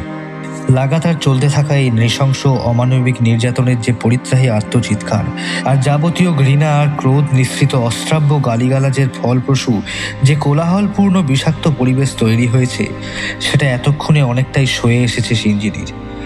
এখনও পুরো ব্যাপারটা মনোযোগ সহকারে নিরীক্ষণ করে বোঝবার চেষ্টা করছে যে এই সমস্ত গণ্ডগোলের কারণটা আসলে কি। সমস্ত কিছু মন দিয়ে শুনবার পরে সিঞ্জিনির কাছে এবার ক্রমশ ফুটে উঠতে থাকলো আসল চিত্রখানি। আর যত বুঝতে শুরু করলো, রাগে ঘৃণায় ওর শরীরের সমস্ত শিরা যেন টকবক করে ফুটতে শুরু করলো। সমাজের এই জঘন্য চিন্তাধারা আর দৃষ্টিভঙ্গি আর এইসব পৈশাচিক কুপ্রথা যে প্রত্যন্ত গাগঞ্জে আজও বিনা বাধায় চলছে রমরম করে, তারই জলজ্যান্ত চিত্র আজও নিজেদের চোখে দেখতে পাচ্ছে। অসহায় মহিলাটির অপরাধ আর কিছুই নয়। তিনি পরপর 3 বার কন্যা সন্তান জন্ম দেওয়ার পর কিছু আগে যে সন্তানের জন্ম দিয়েছেন, সেও এক কন্যা সন্তান। পুত্র সন্তানের আকাঙ্ক্ষায় আকুল স্বামী, শাশুড়ি আর তার শ্বশুরবাড়ি বাকি সমস্ত লোকজনের সমস্ত আশায় ছাই ফেলে ফের জন্ম নিয়েছে একটি মেয়ে। এ যেন অসহায় গ্রাম্য বধূটির তার শ্বশুরবাড়ির বিরুদ্ধে ইচ্ছাকৃত একটি ষড়যন্ত্র। সবাইকে পুত্র সন্তানের লোভ দেখিয়ে কোনো এক গভীর রাতে ছল করে যেন বদলে নিয়েছে পেটের সন্তানের সত্ত্ব। আর সেই ক্ষমাহীন অপরাধের দায় তাকে মেটাতে হচ্ছে সর্বশরীর থেকে নদীর ফল্গু ধারার স্রোতের মতো প্রবাহমান রক্তের ধারার সাথে। মারের চোটে কপাল ফেটে রক্ত ঝরছে ঝরঝর করে। সারা শরীর জুড়ে চাষ হয়েছে বড় বড় গাঢ় কালো কালো কালশিটের, আর চারপাশে সমান তালে চলছে অশ্রাব্য সমস্ত গালিগালাজ। বাড়ির বউ যদি বছর বছর চেষ্টা করে একটা ছেলের জন্ম দিতে না পারে, তাহলে তাহলে বংশের বাদই দেবে কে? আর এইসব মকেজ বউকে ঘরে রেখে খরচা না বাড়িয়ে এই দিয়ে খেদিয়ে দিয়ে একটা নতুন বিয়ে করাটাই সমীচীন, কে বলো? এমন সমস্ত উড়ো কথাও যখন চারপাশের লোকজনেরা বলা বলি শুরু করেছে, ওই সময় সিঞ্জিনীর দু চোখে ভেসে উঠছিল একখানা লোহার লাঠি নিয়ে ফের কন্যা সন্তানের পিতা হওয়ার আক্রোশে নিজের স্ত্রীর শরীরের ওই গাঢ় কালো কালশিটের ক্ষতর ওপরেই অবিরাম নিজের প্রতিহিংসা উগড়ানোর যন্ত্রণা ক্লিষ্ট দৃশ্য। তার মুখে একটাই কথা শোনা যাচ্ছে বারে বারে, শালা, আজকে এই ডাইনিটাকে আমি শেষই করে ফেলবো। বছর বছর ছেলের আশায় ভিখারির মতো বসে থাকি, আর এই মাগি প্রতিবার খালি আমার হাতে একটা করে মেয়ে দাঁড়িয়ে দেয়। শালা, এরপর তো এদের বিয়ে দিতে দিতে ফতর হতে হবে আমাকে। মাগি, কেউ কি বুড়ো বয়সে দেখবে আমাকে? হ্যাঁ, আমার তো বয়স হচ্ছে নাকি? এইবার একটা ছেলে না দিলে বুড়ো বয়সে কোথায় যাবো? হ্যাঁ, শালা, এই মেয়েটা একটা অপয়া ডাইনি, একটা অপয়া ডাইনি। এটা মরলেই আমার হাড় জুড়বে আজকে আমার।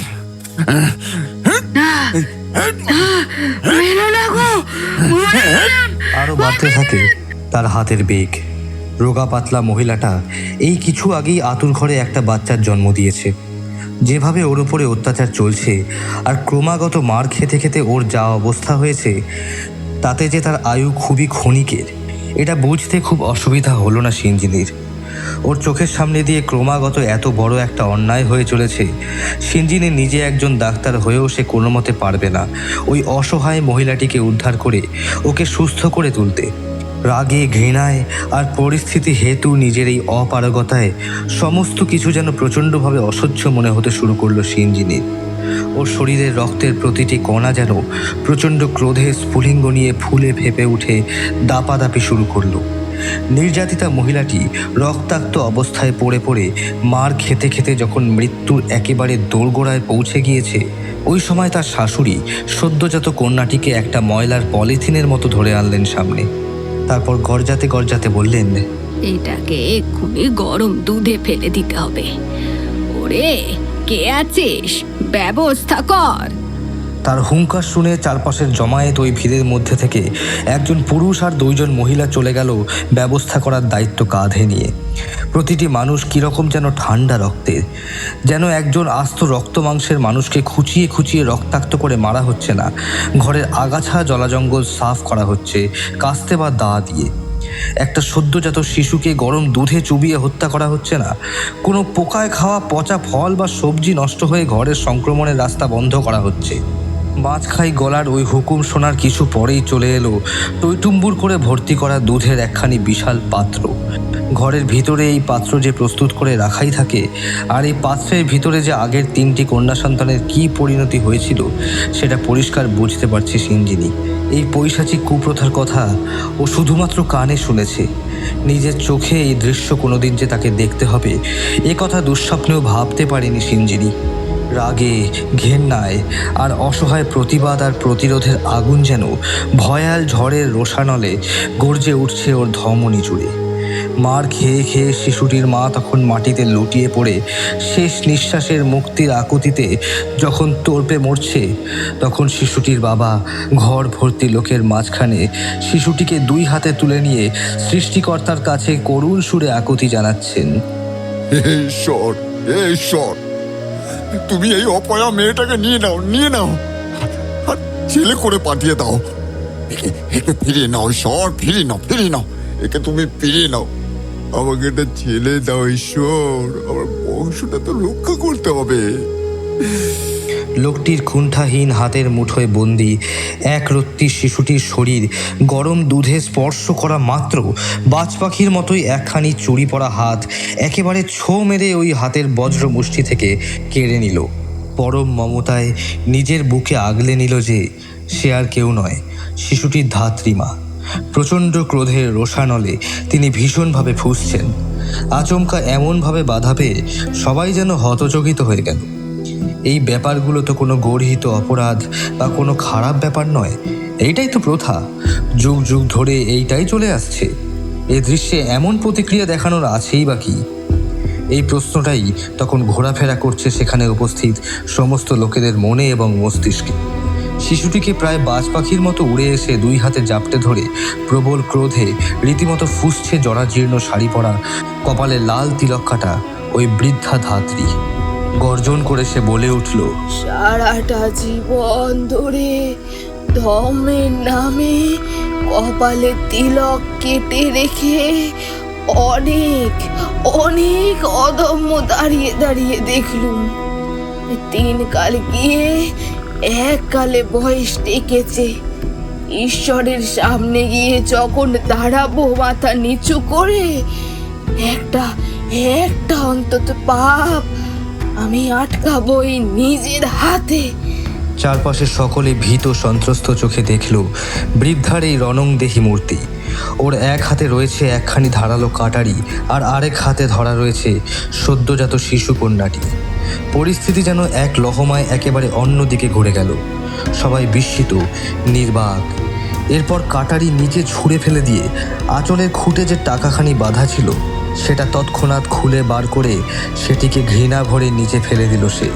তারপর বলল, আমার একমাত্র আমার লাশ ফেলে তবে এই বাচ্চাকে হাতে পাবে, এই আপনাদের আমি বলে দিলুম। প্রচণ্ড ঘৃণা আর ক্রোধে হাঁপাচ্ছে বৃদ্ধা। দেখো, এই বাচ্চাটাকে আমাদের দরকার নেই। কাজে এ মরুক কি বাঁচুক তাতে আমাদের কিচ্ছু যায় আসে না। তুমি যদি চাও তুমি একে নিয়ে যেতে পারো, কেউ তোমাকে কিচ্ছু বলবে না। কিন্তু একটা কথা কান খুলে শুনে নাও, এর প্রতি কিন্তু আমাদের কোনো দাবি নেই।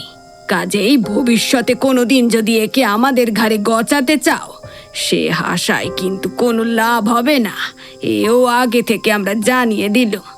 এরপর তোমার মর্জি, তুমি একে তোমার সাথে নিয়ে যেতে পারো। কিন্তু এ মেয়ের এখানে আর খুব বেশিক্ষণ ঠাঁই নেই। তুমি যদি আর দেরি করো তবে এখানে পাত্র কিন্তু এখনো প্রস্তুত রয়েছে। বৃদ্ধা ধাত্রী এবার একটু সংকটে পড়ে গেল। একবার শিশুটির দিকে তাকালো, আর পরক্ষণেই তাকালো সামনে রাখা ধোয়া ওঠা গরম দুধের দিকে। চারপাশের লোকগুলোর হাত যে একেবারে নিষ্পিস করছে সেটা বৃদ্ধা ভালোভাবেই বুঝতে পারল। আর কাল বিলম্ব করল না সে। এক মুহূর্তের ভিতরে সিদ্ধান্ত নিয়ে নিল। শিশুটিকে নিজের বুকে আঁকড়ে ধরে পড়ি কি মরি করে ছুট লাগালো দরজার দিকে। এত অমানসিক নির্যাতনের পরেও শিশুটির মায়ের দেহে কিঞ্চিত মাত্র প্রাণ অবশিষ্ট ছিল। চোখের সামনে তার কোলের শিশুটিকে একজন যখন নিয়ে বেরিয়ে যাচ্ছে জন্মের মতো, তখন যেন শেষবারের মতো অব্যক্ত একটা যন্ত্রণা অস্ফুট আর্তনাদ হয়ে অন্তর ঠেলে বেরিয়ে আসতে চাইল। কিন্তু তার সেই আকুতি অসম্পূর্ণই রয়ে গেল। যন্ত্রণা যখন দু চোখ ঠেলে বেরিয়ে আসতে চাইল, তখনই ঘনিয়ে এলো তার অন্তিম সময়। তার শেষ নিঃশ্বাসের সাথে বাতাসে মিশে গেল সন্তানকে নিজের বুকে আঁকড়ে রাখার অপারগতার অব্যক্ত আকুতি। না, ওকে নিয়ে যেও না, নিয়ে যেও না। আর তার প্রায় সাথে সাথেই বৃদ্ধা ধাত্রী সদ্যজাত শিশুটিকে নিজের বুকে আগলে নিয়ে সেখান থেকে প্রায় এক ছুটে বেরিয়ে গেল। এই দৃশ্য আর নিতে পারল না সিঞ্জিনী। অভাগিনী মায়ের ওই হৃদয় খান খান করে তোলা মর্মান্তিক যন্ত্রণা আর পরিশেষে মৃত্যুর এই দৃশ্যখানি সিঞ্জিনীর বুকের বাম পাশে এতখানি জোরে আঘাত করল যে সিঞ্জিনীর ভিতরে উঠল এক ভাষাহীন আর্তক্রন্দনের রোল। কে এই অপরিচিতা মহিলা? একে কি সিঞ্জিনী আগে কোনোদিন দেখেছে? না, এই মুখ, এই চেহারা ও আগে কোনোদিনই দেখেনি। এমনকি ব্যস্ত শহর কলকাতার বুকে জন্মস্তক থেকে বড় হয়ে যথেষ্ট সময় সে এখানে কাটিয়েছে, দেখেছে অনেক কিছুই। এমন ভয়াবহ অভিজ্ঞতা আর কুসংস্কারের প্রতিচ্ছবি চাক্ষুষ করেনি কোনোদিনও। কিন্তু ওর কেন জানি শুধু মনে হচ্ছে এই সমস্ত কিছুর সঙ্গে ওর নিজের গভীর কোনো একটা যোগসূত্র রয়েছে। শুধু তাই নয়, পশুর মতো নির্যাতন সহ্য করে মার খেয়ে রক্ত ঝরিয়ে ওর চোখের সামনে যে অসহায় মাকে ও তর্পে তর্পে মরতে দেখলো এই মাত্র, তাকেও আগে কোনোদিন না দেখলেও ওর যেন মনে হচ্ছে এ মুখ যেন ওর ভীষণ চেনা। এ মুখ যেন ও প্রতিদিনই দেখে। যখন ও নিজের মুখোমুখি হয়, আয়নার সামনে যখন ও দাঁড়ায়, তখন যেন প্রতিদিন আসলে এই অসহায় মায়ের চেহারা এই মুখেরই সামনাসামনি হয় রোজ। কিন্তু এ কি করেই বা সম্ভব? ও ওর মাথা কাজ করা যেন বন্ধ হয়ে যেতে থাকলো। ও নিজের 2 হাত দিয়ে সজোরে চেপে ধরলো নিজের মাথাখানি। কেমন যেন তন্দ্রা আসতে শুরু করলো ওর, একটা ঝিমুনি ঝিমুনি ভাব। ক্রমেই চারপাশটা যেন ওর চোখে ঝাপসা মনে হতে শুরু করলো। ও ডুবে যেতে থাকলো গভীর নিদ্রার ক্রোড়ে।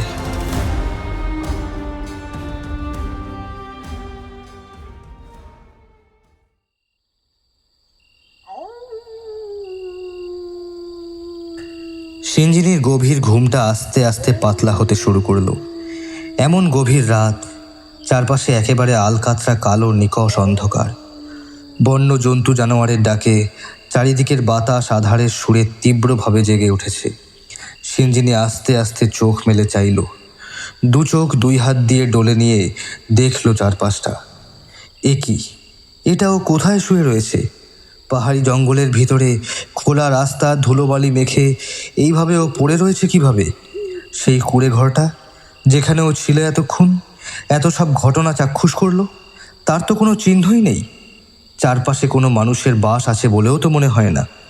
এইসব কি বুজরুকি আর ভেলকিবাজি হয়ে চলেছে ওর সাথে? ভয়ে আতঙ্কে ওর সারা শরীরে কাঁটা দিতে শুরু করলো। ওর হঠাৎ মনে পড়ে গেল ও কেন, কী জন্য, কোথায় এসেছিল। কিন্তু ও কি করে কোনো জায়গায় কেন এইভাবে এসে পড়েছে সেটা কিছুতেই মনে করতে পারছে না। ফেরার কোনো রাস্তাও ঠাহর করতে পারছে না। তবে সিঞ্জিনী প্রচণ্ড সাহসী মেয়ে। একটা গভীর জঙ্গল, যেখানে এখন শুধুই বন্য জন্তু জানোয়ারের ডাকাডাকি, নিকষ কালো অন্ধকার, এই ভয়ঙ্কর নির্জনতা, আর সেখানে হেন অপ্রত্যাশিত একাকিত্বের ভয়াবহতা, এইসবের কোনো কিছুতেই ভীত হয়ে দুর্বল হয়ে পড়ার মেয়ে সিঞ্জিনী নয়। ওর স্মৃতিপটে ভেসে ওঠা সেই মায়াকুটির, সেখানকার মানুষজন, আর সেখানকার ভিতরে সেই পৈশাচিক নির্যাতনের দৃশ্য, এই সব কিছুকেই ও একটা দুঃস্বপ্ন বলে উড়িয়ে দিল। ও ভাবল রাত আর কতক্ষণের জন্য, একটা সময় পরে ঠিকই দিনের আলো ফুটে উঠবে, আর তখনও ঠিকই কোনোভাবে লোকালয় পৌঁছে হোটেলে ওর বন্ধুদের কাছে ফিরে যাবে। ইস, কোথা দিয়ে যে কি হয়ে গেল! এখন ওরা না জানি কি ভয়ঙ্কর দুশ্চিন্তাটা নাই করছে ওকে নিয়ে। এই কথাটা মাথায় আসতেই সাথে সাথে ও নিজের জিন্সের প্যান্টের পকেটের ভিতর হাত ঢুকিয়ে বার করলো ওর মোবাইল ফোনটা। ফোনটা বোধহয় আপনা হতেই সুইচ অফ হয়ে গিয়েছে। ও ফোনের সুইচ অন করতে গেল, কিন্তু ক্রমেই ও বুঝতে পারল ওর ফোনটা পুরোপুরি গেছে। হাজার টিপে নাড়াচাড়া করে করেও কোনো মতে ফোনটাকে ঠিক করতে পারল না ও। প্রচণ্ড বিরক্তি আর হতাশা নিয়ে মাথায় হাত দিয়ে বসে পড়ল। এখন আর কী বা করবে? এখন রাতের অন্ধকার শেষ হয়ে যতক্ষণ না আলো ফুটে উঠছে ততক্ষণ তো ওর সামনে সমস্ত রাস্তাই বন্ধ। কোথা থেকে কি একখানা ফালতু ঝামেলায় ফেসে গেল, এটা ভেবে বড্ড বিরক্ত লাগছে ওর। এখন এই পাহাড়ি জঙ্গলের খোলা পথে বন্য জন্তু জানোয়ারের আনাগোনা চারিপাশে, সেসব জেনে শুনে এখানেই একা একা ওকে রাতটা কাটাতে হবে। এক রাশ বিরক্তি নিয়ে ও ফের শুয়ে পড়তে গেল, যেখানে এতক্ষণ ও অঘরে ঘুমোচ্ছিল। আর শুতে গিয়েই একটা কিছু বুঝতে পেরে প্রচণ্ড আশ্চর্য লাগলো ওর। এতক্ষণ যেখানে ও শুয়েছিল সেখানকার মাটির তলায় কিছু একটা চাপা পড়ে রয়েছে, যেটা কিনা বেরোনোর জন্য রীতিমতো ছটফট করছে। খুবই আশ্চর্য হয়ে আর প্রচণ্ড কৌতূহলবশত উচিত অনুচিত না বিবেচনা করেই ও 2 হাত দিয়ে মাটি খুঁড়তে লাগলো। চাঁদের মায়াবী জ্যোৎস্নাটা হঠাৎই যেন মেঘের আবডাল ফুঁড়ে প্রজ্বলিত হয়ে উঠল তেড়ে ফুঁড়ে। এই ঘন জঙ্গলের ভিতরে এখন আর দেখতে কোনো অসুবিধা হচ্ছে না সিঞ্জিনীর। একটা ভয়ঙ্কর কোনো রোগ যেন চেপে বসলো ওর ভিতরে। ও রীতিমতো পাগলের মতো মাটি খোঁড়া শুরু করে দিল। বেশ খানিকক্ষণ খোঁড়ার পর ও চাঁদের মায়াবী জ্যোৎস্নার আলোয় পরিষ্কারভাবে দেখতে পেল ওর মাটি খোঁড়ার ফলপ্রসূ যেটা নগ্নভাবে জেগে উঠেছে সেটা আর কিছুই নয়, একটা নরকঙ্কাল। এবার সিঞ্জিনী সত্যিই প্রচণ্ড ভয় পেয়ে গেল।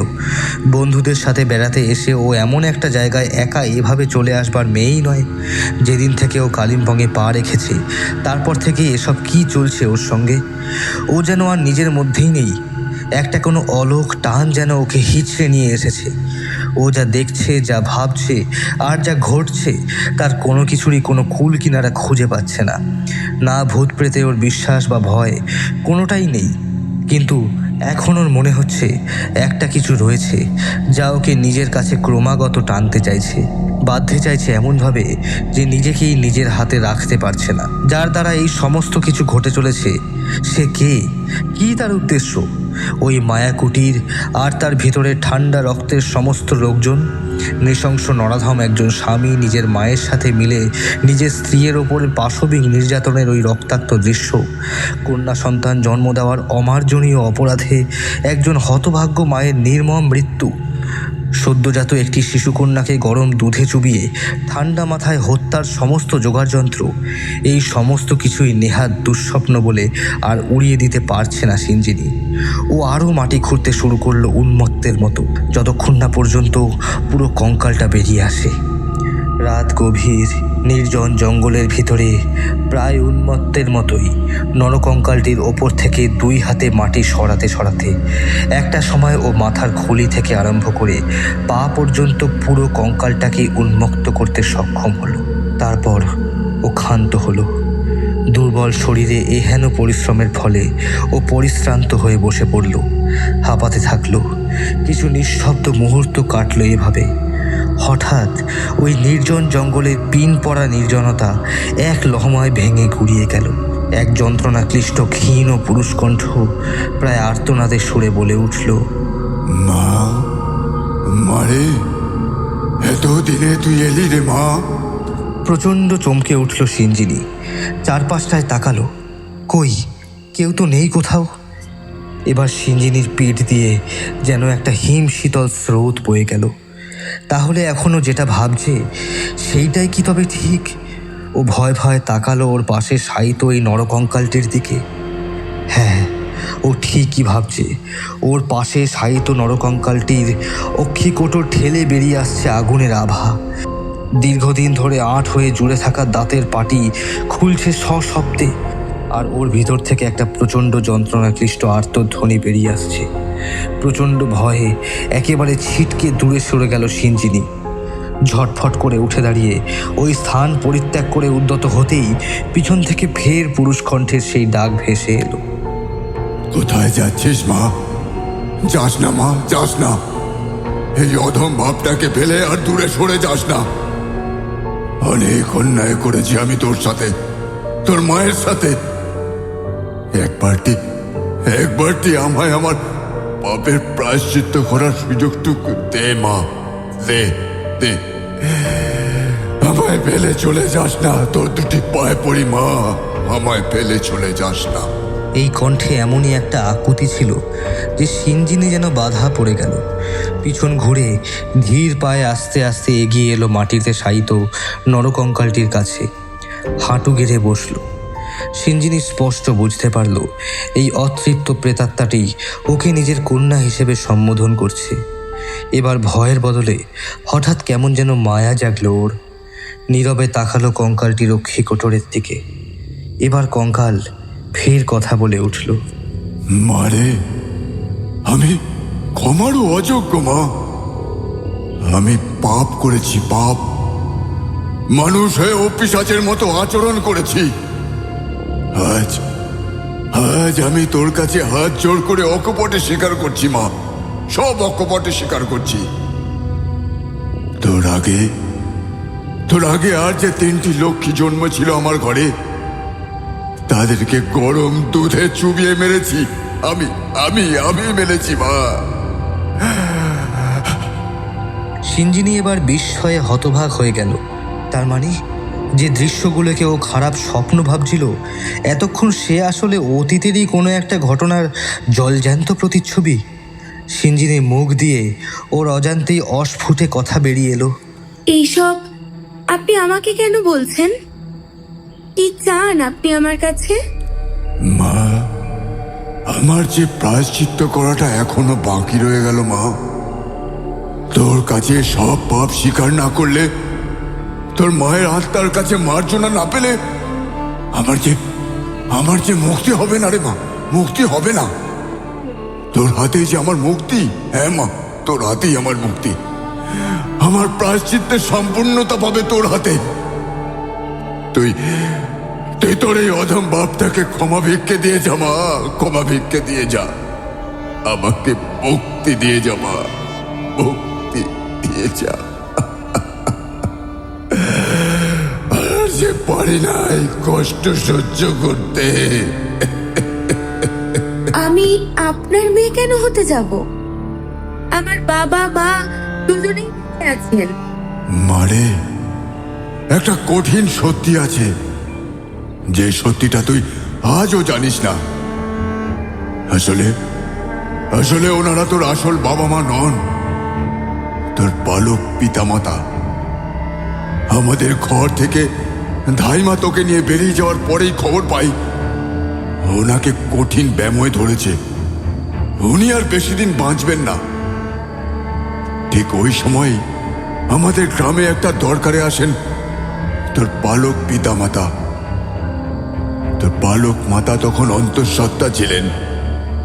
হঠাৎ প্রসব যন্ত্রণা ওঠায়, কাছাকাছি কোনো হাসপাতাল না থাকায় ওই ওই ধাইমার কাছেই যেতে বাধ্য হন উনি। কিন্তু কিন্তু অসুস্থ শরীরে ধাইমা ঠিকঠাক ভাবে প্রসব করাতে পারলেন না।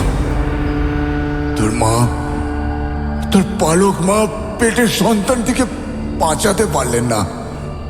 কিন্তু কিন্তু এই সত্যিটা সত্য নারিকাটা মা নিতে পারলেন না, পাগলামি শুরু করলেন। তখন আর উপায় না দেখে ধাইমা ওনার ঘরে নিশ্চিন্তে ঘুমিয়ে থাকা এই ফুটফুটে মেয়েটাকে, মানে তোকে, ওনাদের হাতে তুলে দিয়ে বললেন, এই না, মেয়ে হয়েছে তোমার। তোকে হাতে পেয়ে উনি যেন পৃথিবীর সমস্ত দুঃখ ভুলে গেলেন, খুঁজে পেলেন নিজের স্বর্গ। আর তারপর তুই তাদের সন্তান হয়ে তাদের সাথেই আমাদের এই প্রত্যন্ত গ্রাম থেকে চলে গেলি শহরে। আর এই ঘটনার অল্প দিনের মধ্যেই ওই ধাইমাও দেহ রাখলেন। সমস্ত কথা শুনে যেন পায়ের তলা থেকে মাটি সরে গেল সিঞ্জিনির। এত বড় একটা ধাক্কা যে ওর জন্য অপেক্ষা করে রয়েছে, এটাও কোনোদিন ভাবতে পারেনি। বাবা আর মায়ের মুখখানি ওর মনের আয়নায় ভেসে উঠতে থাকলো বারবার। ওর দু চোখ ফেটে জল পড়তে লাগলো। কঙ্কাল আবার বলতে শুরু করলো, মারে, তোকেও আমি ওইভাবে গরম দুধে চুবিয়ে মারতে চেয়েছিলাম, কিন্তু কিন্তু একদম শেষ মুহূর্তে ধাইমা এসে আমার হাত থেকে তোকে ছিনিয়ে নিয়ে গেল। আর সঙ্গে আমার পাপের বোঝাও খানিকটা হালকা করে দিয়ে গেল। কিন্তু কিন্তু তার মায়ের সাথে যে পাপটা আমি করেছি, তার শাস্তি ভগবান আমাকে মর্মে মর্মে বুঝিয়ে দিয়ে গেছেন এই জীবদ্দশাতেই। মেয়ের জন্ম দেওয়ার অপরাধে মানুষটাকে আমি পিটিয়ে পিটিয়ে মেরে ফেলেছিলাম। তোর মায়ের মৃত্যুর পর আমি আর একটা বিয়ে করি পুত্র সন্তান লাভের আশায়। এরপর আমার ঘর আলো করে পরপর দুটো ছেলে হয়েছিল। আমি ভাবলাম এখন আমার বুকের ছাতি চওড়া হয়ে গেল। কিন্তু কিন্তু ছেলেরা বড় হতেই সেই ভুল ভাঙতে আমার বেশি সময় লাগলো না। আমার দ্বিতীয় স্ত্রী চামেলি যখন টিবি হয়ে মারা যায়, তখন আমার শরীরের অবস্থাও খুব একটা ভালো ছিল না। পাশে কারো সহায়তা না পেলে আমার একার পক্ষে যে চলা বেশি দিন সম্ভব নয়, সেটা আমি ভালো করেই জানতাম। তাই চামেলি মারা যাওয়ার পর আমি বড় অসহায় বোধ করতে লাগলাম, আর ছেলেদের ওপর অধিক মাত্রায় নির্ভরশীল হয়ে পড়লাম। তবে ছেলেরা আমার দেখাশোনা সেবা যত্ন ভালোভাবেই করত। আমার বড় ছেলে বিয়ে করে যখন ঘরে বউ আনলো, তারপর আমি বুঝতে পারি ঘরে লক্ষ্মী এসেছে।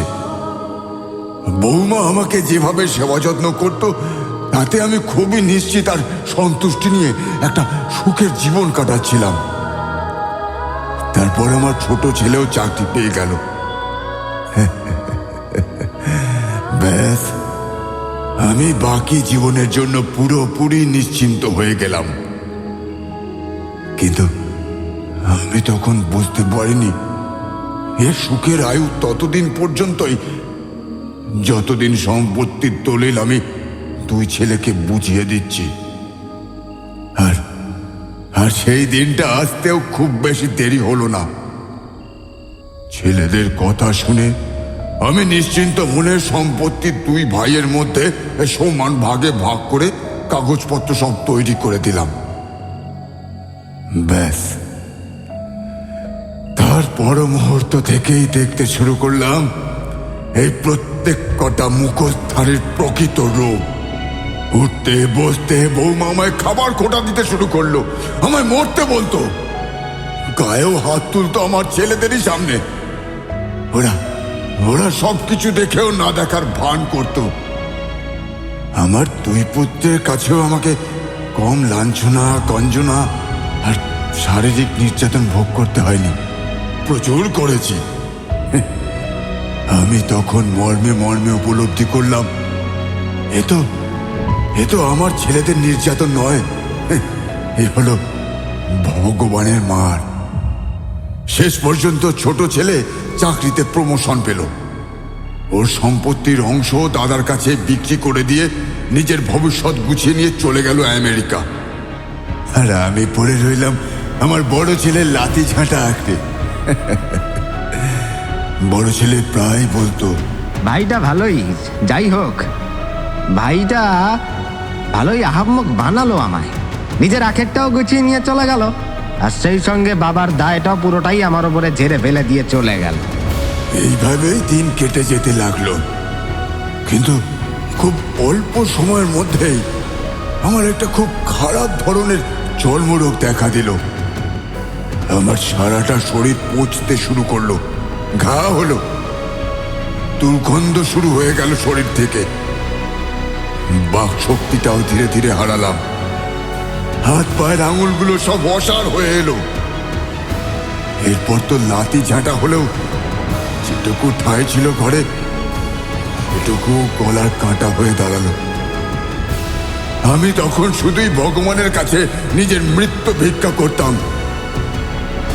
ওই সময়ে হঠাৎ একদিন আমার বড় ছেলে আমার কাছে এসে ভালো মানুষের মতো মুখ করে বলল, বাবা, আমরা তোমার চিকিৎসার ব্যবস্থা করেছি, তুমি ভালো হয়ে যাবে দেখবে। কালিম্পংয়ে ভালো ভালো ডাক্তার এবং চিকিৎসার ব্যবস্থা আছে। আমরা কাল ভোরেতেই তোমাকে নিয়ে সেখানে চলে যাব। আমি প্রত্যন্ত গ্রামের স্বল্প শিক্ষা সম্পন্ন একজন মানুষ। কালিম্পংয়ের মতো একটা পর্যটন স্থানে আমাকে ভালো চিকিৎসা করানোর জন্য নিয়ে যাওয়া হবে, এই কথাটা যে কতখানি বিশ্বাস করার মতো সেটাতে আমার বেশ সন্দেহই দেখা দিল তখন।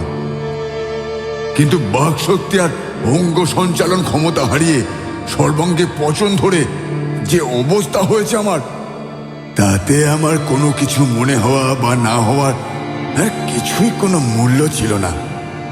তারপর একদিন বড় খোকা আমার কাছেই বসে, কালিম্পংয়ে যাওয়ারও সবকিছু ঠিকঠাক হয়ে গেছে। পাশের ঘর থেকে বৌমা চেঁচিয়ে বড় ছেলেকে জিজ্ঞাসা করলো, হ্যাঁ গো, হোটেলে যে ঘর বুক করেছো সেখানে ব্যালকনি আছে তো? জানলা দিয়ে পাহাড় দেখা যায়? আমার কাছে বসেই ছেলে চেঁচিয়ে তার স্ত্রীকে উত্তর দিল, আরে হ্যাঁ গো হ্যাঁ, তোমার ঠিক যেমনটি পছন্দ তেমন ব্যবস্থাই করেছি। এত তাড়াহুড়োর মধ্যে সবটা করতে হলো। যাকে যাক, তুমি গিয়ে লুচি চিকেন সব হটপটে ভরো, আমি তোমাকে ঘরের এই ছবি দেখাচ্ছি ও গিয়ে, ঠিক আছে? তারপর হুড়মুড় করে উঠে বড় ছেলে পাশের ঘরে চলে গেল। আমি তো তখন কোনো কিছুর সাথেই কোনো কিছুকে মেলাতে পারছিলাম না। পরে পুরো ব্যাপারটা আমার কাছে জলের মতো পরিষ্কার হয়ে গেল যখন ওরা চিকিৎসা করার নাম করে আমাকে কালিম্পংয়ে নিয়ে গেল। হোটেলের ঘরে পা রাখার খানিক পরেই অসুস্থ শরীরে আমাকে নিয়ে ওরা বেড়ানোর জন্য তৈরি হতে থাকে। বাক শক্তিহীন, রোগ ক্লিষ্ট, দুর্বল আমি। আমার ইচ্ছে অনিচ্ছা বা সাধ্যের অসাধ্যের কোনো প্রশ্নই সেখানে ছিল না। ওরা আমাকে কষ্ট করে বয়ে বয়ে একটা পাহাড়ি জায়গায় নিয়ে গেল, আর তারপর সেখানে আমাকে একা ফেলে রেখে নিজেরা চলে যায় জন্মের মতো। ব্যাস, ওই দিন থেকেই আমি ওই রোগক্লিষ্ট মুমূর্ষ শরীর নিয়ে এই নির্জন পাহাড়ের বুকে উপসী হয়ে পড়ে থাকতাম একা একা। মানুষ তো দূর, বন্য জন্তু জানোয়ার ছাড়া আর কোনো প্রাণীর দেখাও পেতাম না। হে অদৃষ্ট, এমন নির্মম শাস্তি কি কপালে ছিল আমার? উপসী তৃষ্ণার্ত অবস্থায় এইভাবে খোলা পাহাড়ি জঙ্গলের ভিতরে পড়ে থাকতাম। সারা শরীরে পচন ধরে চারপাশের বাতাস পর্যন্ত দুর্গন্ধে ভরে গিয়েছিল। আর আমি শুধু পড়ে পড়ে সামনে নিজের জন্য মৃত্যু ভিক্ষা করতাম। ঈশ্বরকে শুধাতাম, ঈশ্বরকে বলতাম, আমাকে মৃত্যু ভিক্ষা দাও, আমাকে মৃত্যু ভিক্ষা দাও। আর যে যন্ত্রণা নিতে পারছি না ঈশ্বর, আমাকে তুমি মুক্তি দাও, মুক্তি দাও, মুক্তি দাও।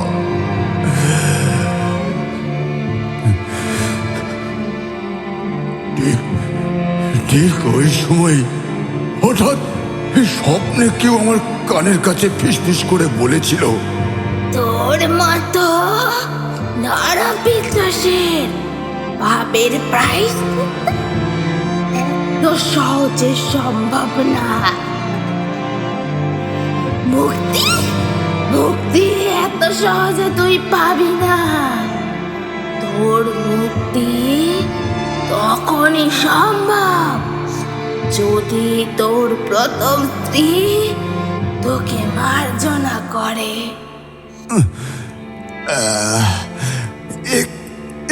কি পরিহাস! তার কাছে আমি কি করে মার্জনা ভিক্ষা চাইব? সে যে মৃত, সে যে মৃত। উপায় আছে। শেষবার তোর যেই মেয়েটাকে তুই গরম দুধে চুবিয়ে মেরে ফেলতে গিয়েছিলি, একমাত্র সেই মেয়েই পারবে তার মায়ের আত্মার পুনর্জাগরণ ঘটাতে। শুধুমাত্র এইভাবে তুই স্ত্রীর কাছে নিজের কৃতকর্মের মার্জনা চাইবার সুযোগ পাবি। আর যদি সে মার্জনা করে, তাহলে শেষ হবে তোর প্রায়শ্চিত্ত। তাই না হলে তোর শরীর পচে করে পঞ্চমীতে বিলীন হয়ে গেলেও তুই দগ্ধ হতে থাকবি নরকের আগুনে। হবে না, তোর মুক্তি হবে না। এরপর দিনের আলো পাখির গুঞ্জনের সঙ্গে আমারও ঘুম ভেঙে যায়। তারপর ক্ষুধা তৃষ্ণার ভয়ালো দহন আর সারা শরীরে রোগের ভয়ঙ্কর পীড়া, শরীরের ধ্বংস সাধন আর সারা শরীর জুড়ে দুর্গন্ধ, পোকাদের ক্রমবর্ধমান আনাগোনাতে খুব অল্প সময়ের মধ্যেই এই শরীর থেকে বেরিয়ে যায় আমার প্রাণ। কিন্তু এরপরেও আমার মুক্তি হলো না। স্বপ্নে পাওয়া ওই ভবিষ্যৎবাণী সত্যি হলো। আমি দগ্ধ হতে থাকলাম নরকের আগুনে। এইভাবেই কেটে গেল প্রায় 5 বছর। তখন থেকে এই যন্ত্রণা আমি আর নিতে পারছি না। শুধু ঈশ্বরের কাছে কাঙালের মতো পড়ে পড়ে কেঁদে চলেছি, আমার মেয়েটাকে আমার কাছে পাঠিয়ে দাও। আমার স্ত্রীর পায়ে পড়ে আমাকে ক্ষমা চাইতে হবে। আমার মেয়ের কাছে আমাকে পাঠিয়ে দাও ভগবান। যেমন করে হোক আমাকে পাঠিয়ে দাও তার কাছে।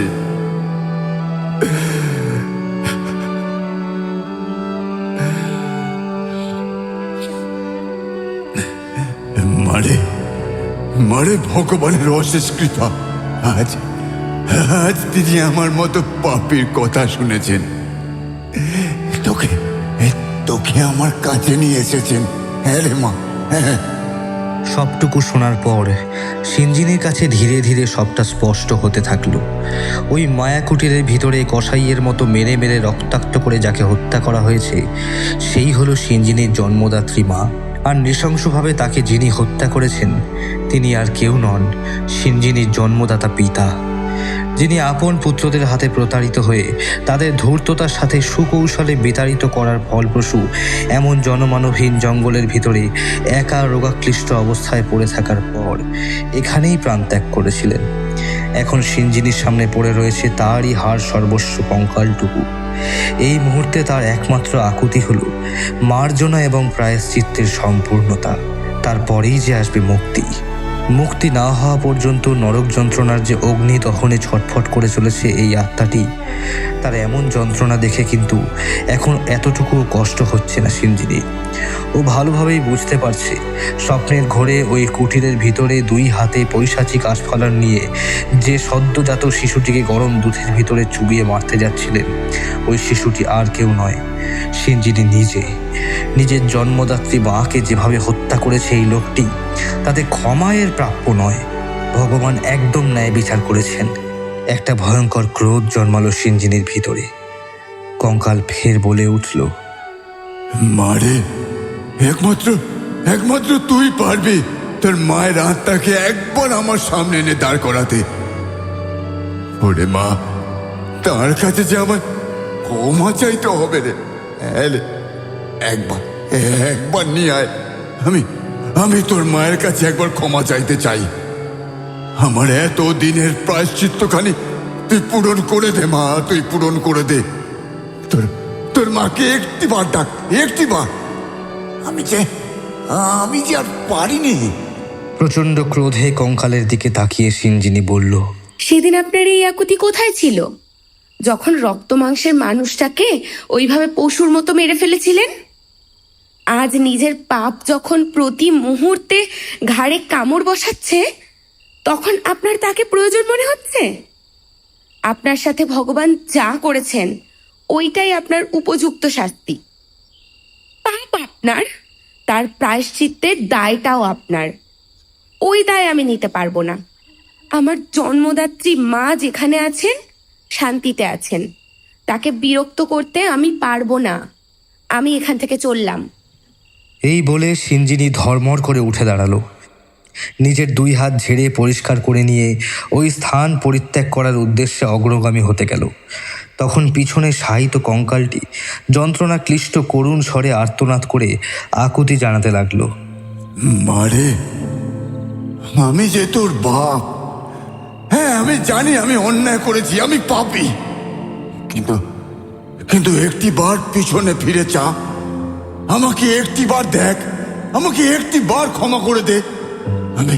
আমি তো দুটি পায়ে পড়ি মা, তোর দুটি পায়ে পড়ি মা, আমাকে ক্ষমা করে দে।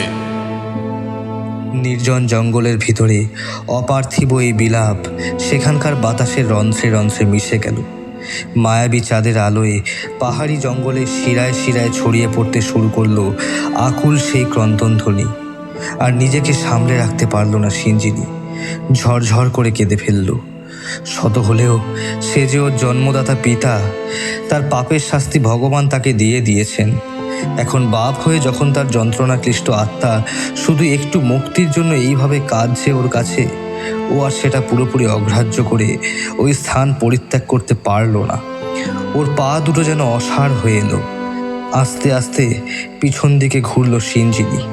তারপর এক পা করে এগিয়ে এলো কঙ্কালটির দিকে, যেখানকার মাটি ও এতক্ষণ ধরে খুঁড়ে চলছিল উন্মত্তের মতো। সেখানে এখন মাটি উন্মোচনের ফলপ্রসূ রয়েছে একটি নরকঙ্কাল। ও আস্তে আস্তে নিজের হাতখানি ছোঁয়ালো ওই কঙ্কালের করটিতে। ওর দুই চোখ উপচে ভেসে উঠল জল। তারপর দুই চোখ বুজে স্মরণ করতে থাকলো নিজের জন্মদাত্রী জননীকে। তার ক্ষতবিক্ষত রক্তাক্ত মৃতপ্রায় চেহারাখানি যত ওর অন্তর্দৃষ্টি জুড়ে ভেসে উঠতে শুরু করলো, ততই ওর বুকের বাম পাশের ব্যথাটা তীব্র থেকে তীব্রতর হতে শুরু করলো। নির্জন জঙ্গলের ভিতরে মায়াবী চাঁদের আলোর বন্য আলো আধারের ভিতরে আবছা ওই অন্ধকারের বুকে আস্তে আস্তে প্রস্ফুটিত হতে শুরু করলো একটি নারী মূর্তি। এই নারী মূর্তিটির অবয়ব এখন সিঞ্জিনীর কাছে অপরিচিত নয়। সিঞ্জিনীর জন্মদাত্রী হতভাগ্য মায়ের অবয়বখানি ওই কঙ্কালের উপরে বাতাস ফুঁড়ে জাজল্যমান হয়ে উঠতে লাগলো ধীরে ধীরে। আর পারল না সিঞ্জিনী, ওর ডুকরে কেঁদে উঠল অবোধ শিশুর মতো। বাতাসের বুক চিরে হঠাৎ ভেসে উঠল একটি নারী কণ্ঠ। মারে, কোনোদিন তোকে চোখের সামনে দেখবো ভাবিনি রে। যখন জন্মেছিলি এই এতটুকুন ছিলি, কত বড় হয়ে গেছিস তুই। সিঞ্জিনী এবার মাথা তুলে চাইল বাতাসের ভাসমান ওই অবয়বের মুখের দিকে। ও স্পষ্ট দেখতে পেল মায়ের দুই চোখ ছলছল করছে। সারা জীবন ধরে যে যন্ত্রণা আগুনে পুড়েছিলেন তিনি, সেই ক্ষতগুলো যেন এক লহমায় জীবন্ত হয়ে ওর চোখের সামনে ভেসে উঠছে। অস্ফুটে ওর গলা দিয়ে আপনা হতেই একটা শব্দ বেরিয়ে এলো, মা। সাথে সাথে ও দেখল বাতাসের বুকে ভেসে ওঠা ওই নারী মূর্তির ভিতরে যেন কর্পূরের মতোই উবে যেতে শুরু করলো সমস্ত যন্ত্রণার রেশ। নারী মূর্তি বলে উঠল, এই দিনটার অপেক্ষাতেই এতদিন ধরে প্রহর গুনেছি আমি। আজ তুই আমায় মা বলে ডাকলি। আমার আর কোনো যন্ত্রণা, কোনো কষ্ট নেই। মা গো, তোমার কাছে একজন মার্জনা ভিক্ষা করার জন্য এখানে এইভাবে প্রহর গুনে চলেছেন। তিনি তোমার অপরাধী। তোমার কাছে মার্জনা পেলে তবেই তার মুক্তি হবে। তোমার প্রতীক্ষায় তার আত্মা প্রতি মুহূর্তে জ্বলে পুড়ে দগ্ধে মরছে। ঈশ্বর ওনার পাপের শাস্তি তাকে দিয়েছেন, এখন তার মুক্তি তোমার হাতে। নিচের দিকে একবার তাকাও মা, তোমার কাছে মার্জনা ভিক্ষা করছেন তিনি এতদিন ধরে, তার দিকে তাকাও। মারে, আমার কপালে যা লেখা ছিল সেটাই হয়েছে। শরীর ছেড়েছি সেই কবে। এতদিন পরে তুই আমাকে স্মরণ করলি, আমায় মা বলে ডাকলি।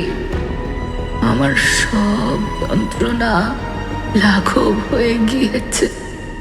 দোষটা আসলে এই মানুষটার নয় রে, দোষটা আসলে এই সমাজের। সমাজই তাকে জন্মস্তক শিখিয়েছে যে মেয়েরা হলো বোঝা এবং জঞ্জাল। একতাল মাটিকে গড়ে পিঠে যেমন আকৃতি দেওয়া হয়, ওটা তো তেমন আকৃতি পাবে। পুত্র সন্তান হলো পরিবারের শক্তি আর গতি। এই ধ্যান ধারণা পেয়েই উনি বড় হয়েছেন, আর তারই মাসুল আমার প্রথম 3 মেয়ে এবং পরিশেষে আমি নিজেদের জীবন দিয়ে চুকিয়েছি। আমাদের মতো হতভাগ্য মেয়ে এই একটা বা দুটো নয় রে মা, কত যে আছে এই দেশে, তার কোনো ইয়ত্তা নেই। সমাজের এই এক পেশে ধ্যান ধারণার সাথে যে বাস্তব চিত্রটা সব ক্ষেত্রে মেলে না, সেটা তো তোর বাবা নিজের জীবদ্দশাতেই দেখলেন আর ভুগলেন। ক্ষুধার্ত আর তৃষ্ণার্ত অবস্থায় এই নির্জন জঙ্গলে যখন উনি মরতে বসলেন, তখন সবটা উপলব্ধি করতে পারলেন। নিজের কৃতকর্ম অনুশোচনার আগুনে দগ্ধে মরলেন। এই মানুষটাকে অনেক দিন আগেই আমি ক্ষমা করে দিয়েছি রে, ক্ষমা করে দিয়েছি। কথাটা বলে নারী মূর্তি নিচের দিকে তাকালো। নিচে শায়িত কঙ্কালের দুটি মাংসহীন হাড় সর্বস্ব হাত সামনের দিকে জড়ো হচ্ছে, আর তার ভিতর থেকে একটা ভগ্ন পুরুষ কণ্ঠ কাতর স্বরে বলছে, মালতী, মালতী, তুমি ক্ষমা করো আমায়, তুমি ক্ষমা করো মালতী, তুমি ক্ষমা করো আমায়।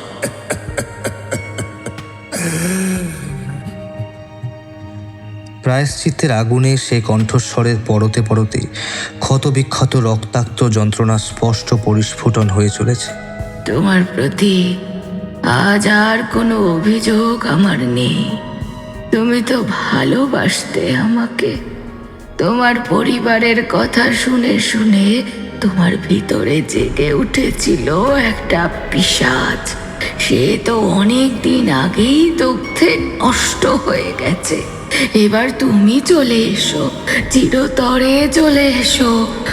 আর কোনো সমাজ, অন্ধ যুক্তিহীন নিয়ম কানুন আর আমাদের ভিতরে কোনো অশান্তি ডেকে আনতে পারবে না।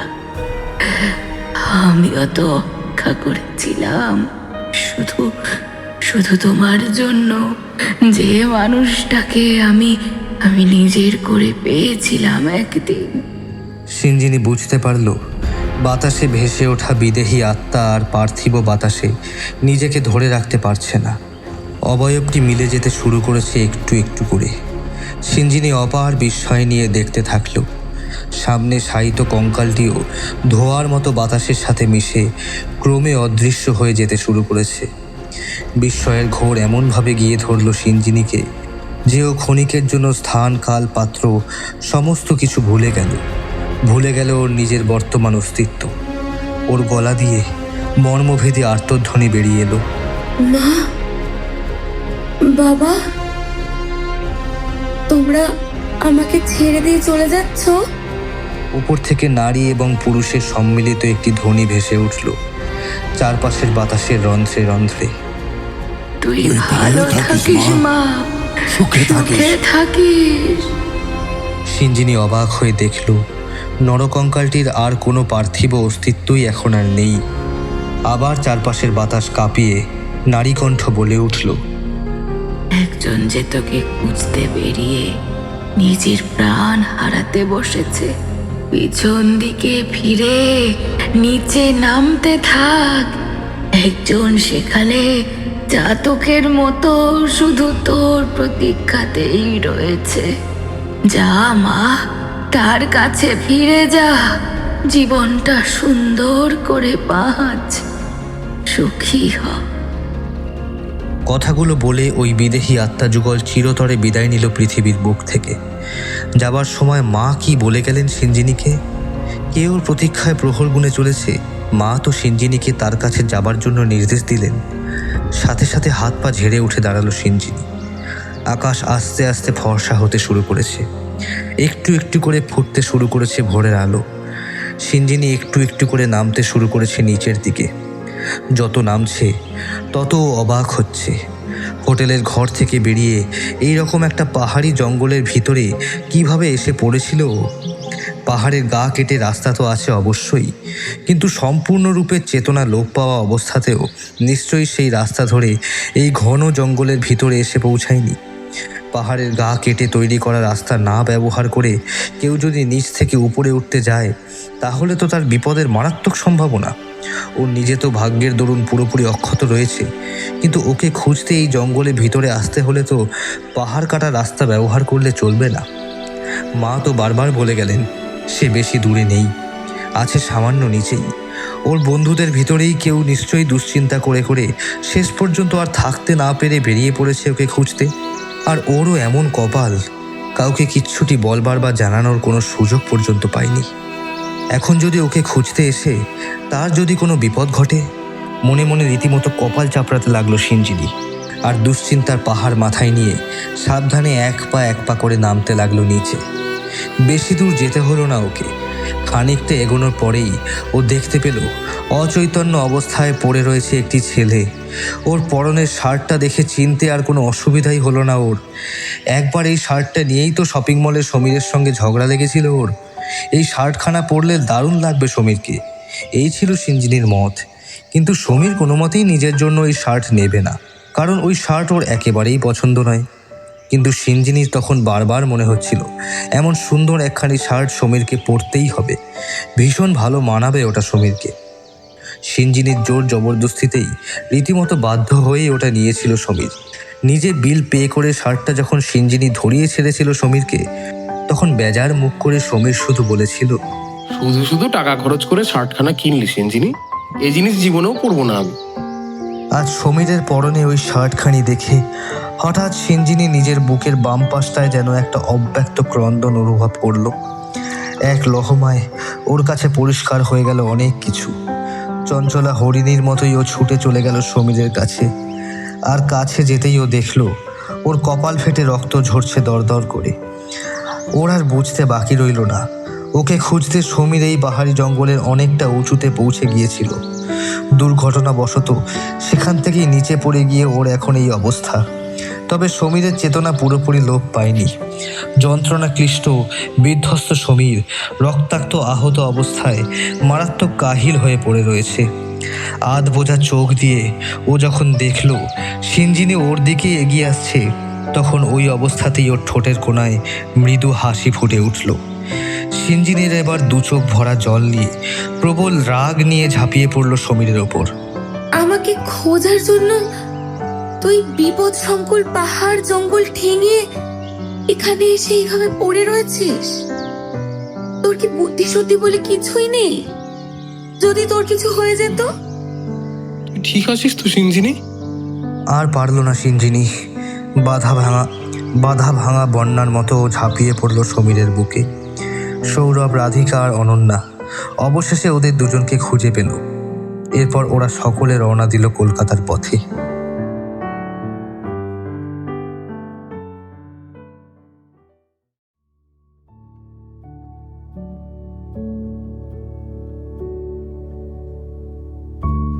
এক বছর পর সিঞ্জিনির আমেরিকাতে সেটেল হওয়ার পর থেকে এখন জয়াদেবী অনেকটাই ভালো হয়ে উঠেছেন। বহুদিন পর আবার তিনি পায়ে হেঁটে চলাফেরা করতে পারছেন। তার হুইল চেয়ারটা এখন ধুলোমাখা অবস্থায় পড়ে রয়েছে বাড়ির স্টোর রুমে। আমেরিকাতে মেয়ের সঙ্গে আসবার আগে জয়াদেবী আর নিরঞ্জনবাবু দুজনেই খুবই কিন্তু করছিলেন। বিয়ের পরে মেয়ের সংসারে গিয়ে উঠে ওরা কোনো মতেই সন্তানের বোঝা হতে চাননি। কিন্তু সিঞ্জিনি যখন আমেরিকাতে প্র্যাকটিস করার সুযোগটা পেল, তখন সাথেই ও ঠিক করে নিল বাবা মাকে নিজের সাথে করে নিয়ে তবেই ও আমেরিকাতে যাবে, নচেত নয়। আমেরিকাতে প্র্যাকটিস করার এত বড় একটা সুযোগ আসা সত্ত্বেও মেয়েটা বাবা মাকে না নিয়ে যেতে পারলে, যদি নিজে না যায়, তাহলে ওর উজ্জ্বল ভবিষ্যতের রাস্তাতে কুড়ুল বসানো হবে। এমন ভাবনা চিন্তা করেই শেষমেশ নিরঞ্জনবাবু আর জয়াদেবী দুজনেই রাজি হলেন মেয়ের সঙ্গে আমেরিকা পাড়ি দিতে।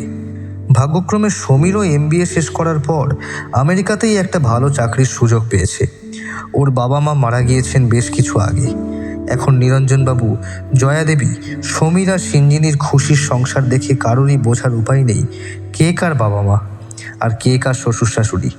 সিঞ্জিনির যত্ন আর ভালো চিকিৎসা পেয়ে জয়াদেবী এখন রীতিমতো হেঁটে চলে ভালোভাবে বাঁচছেন। তার বেঁচে থাকার আনন্দ আর আগ্রহ অনেকটাই বেড়ে গিয়েছে।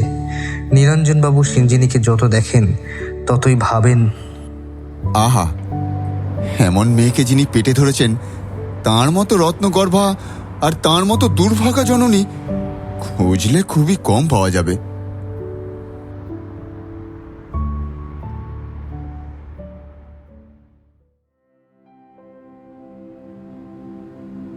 এখন কয়েকটা দিন ডিউটি থেকে বিরতি নিয়েছে সিঞ্জিনি। রাত প্রায় 11টা। রাতের খাওয়ার পর্ব চুকিয়ে গল্প স্বল্প সেরে এখন যার যার ঘরে এসে ঘুমানোর সময়। সিঞ্জিনি বিছানায় এসে মোবাইলটা একটু খুলেছে। সমীর বেডরুমে ঢুকে দরজাটা বন্ধ করে এগিয়ে এলো সিঞ্জিনির কাছে। ওর উঁচু হয়ে থাকা পেটের ওপর থেকে আঁচলটা সরিয়ে একটা চুম্বন করলো সমীর। তাড়াতাড়ি বেরিয়ে আয় তো শোনা, তোর বাবা যে তোর জন্য অপেক্ষা করতে করতে একেবারে অধৈর্য হয়ে পড়ছে। অত অধৈর্য হলে চলবে মশাই? আর মাত্র কটা দিন অপেক্ষা করো। দুষ্টু মিষ্টি হেসে সমীরের থুতনিটা টিপে দিয়ে বলে উঠল সিঞ্জিনি। ল্যাম্প লাইটের মৃদু আলোয় দুজনের চোখ হারিয়ে গেল অতল এক প্রশান্তে। হঠাৎ নীরবতা ভেঙে জিজ্ঞাসা করে উঠল সিঞ্জিনি, আচ্ছা সমীর, তুমি কি চাও? ছেলে নাকি একটা মেয়ে? মেয়ে চাই গো সিঞ্জিনি, একদম তোমার মতো। এক রাশ আনন্দ নিয়ে সিঞ্জিনি বলে উঠল, আমিও তাই চাই। ঘরের ভেতরের এমন খুশির মুহূর্তটি যেন আরো রঙিন হয়ে উঠল। জানলা দিয়ে চাঁদটাও যেন খুশির হাসির জোয়ারে স্নাত হয়ে উঠল।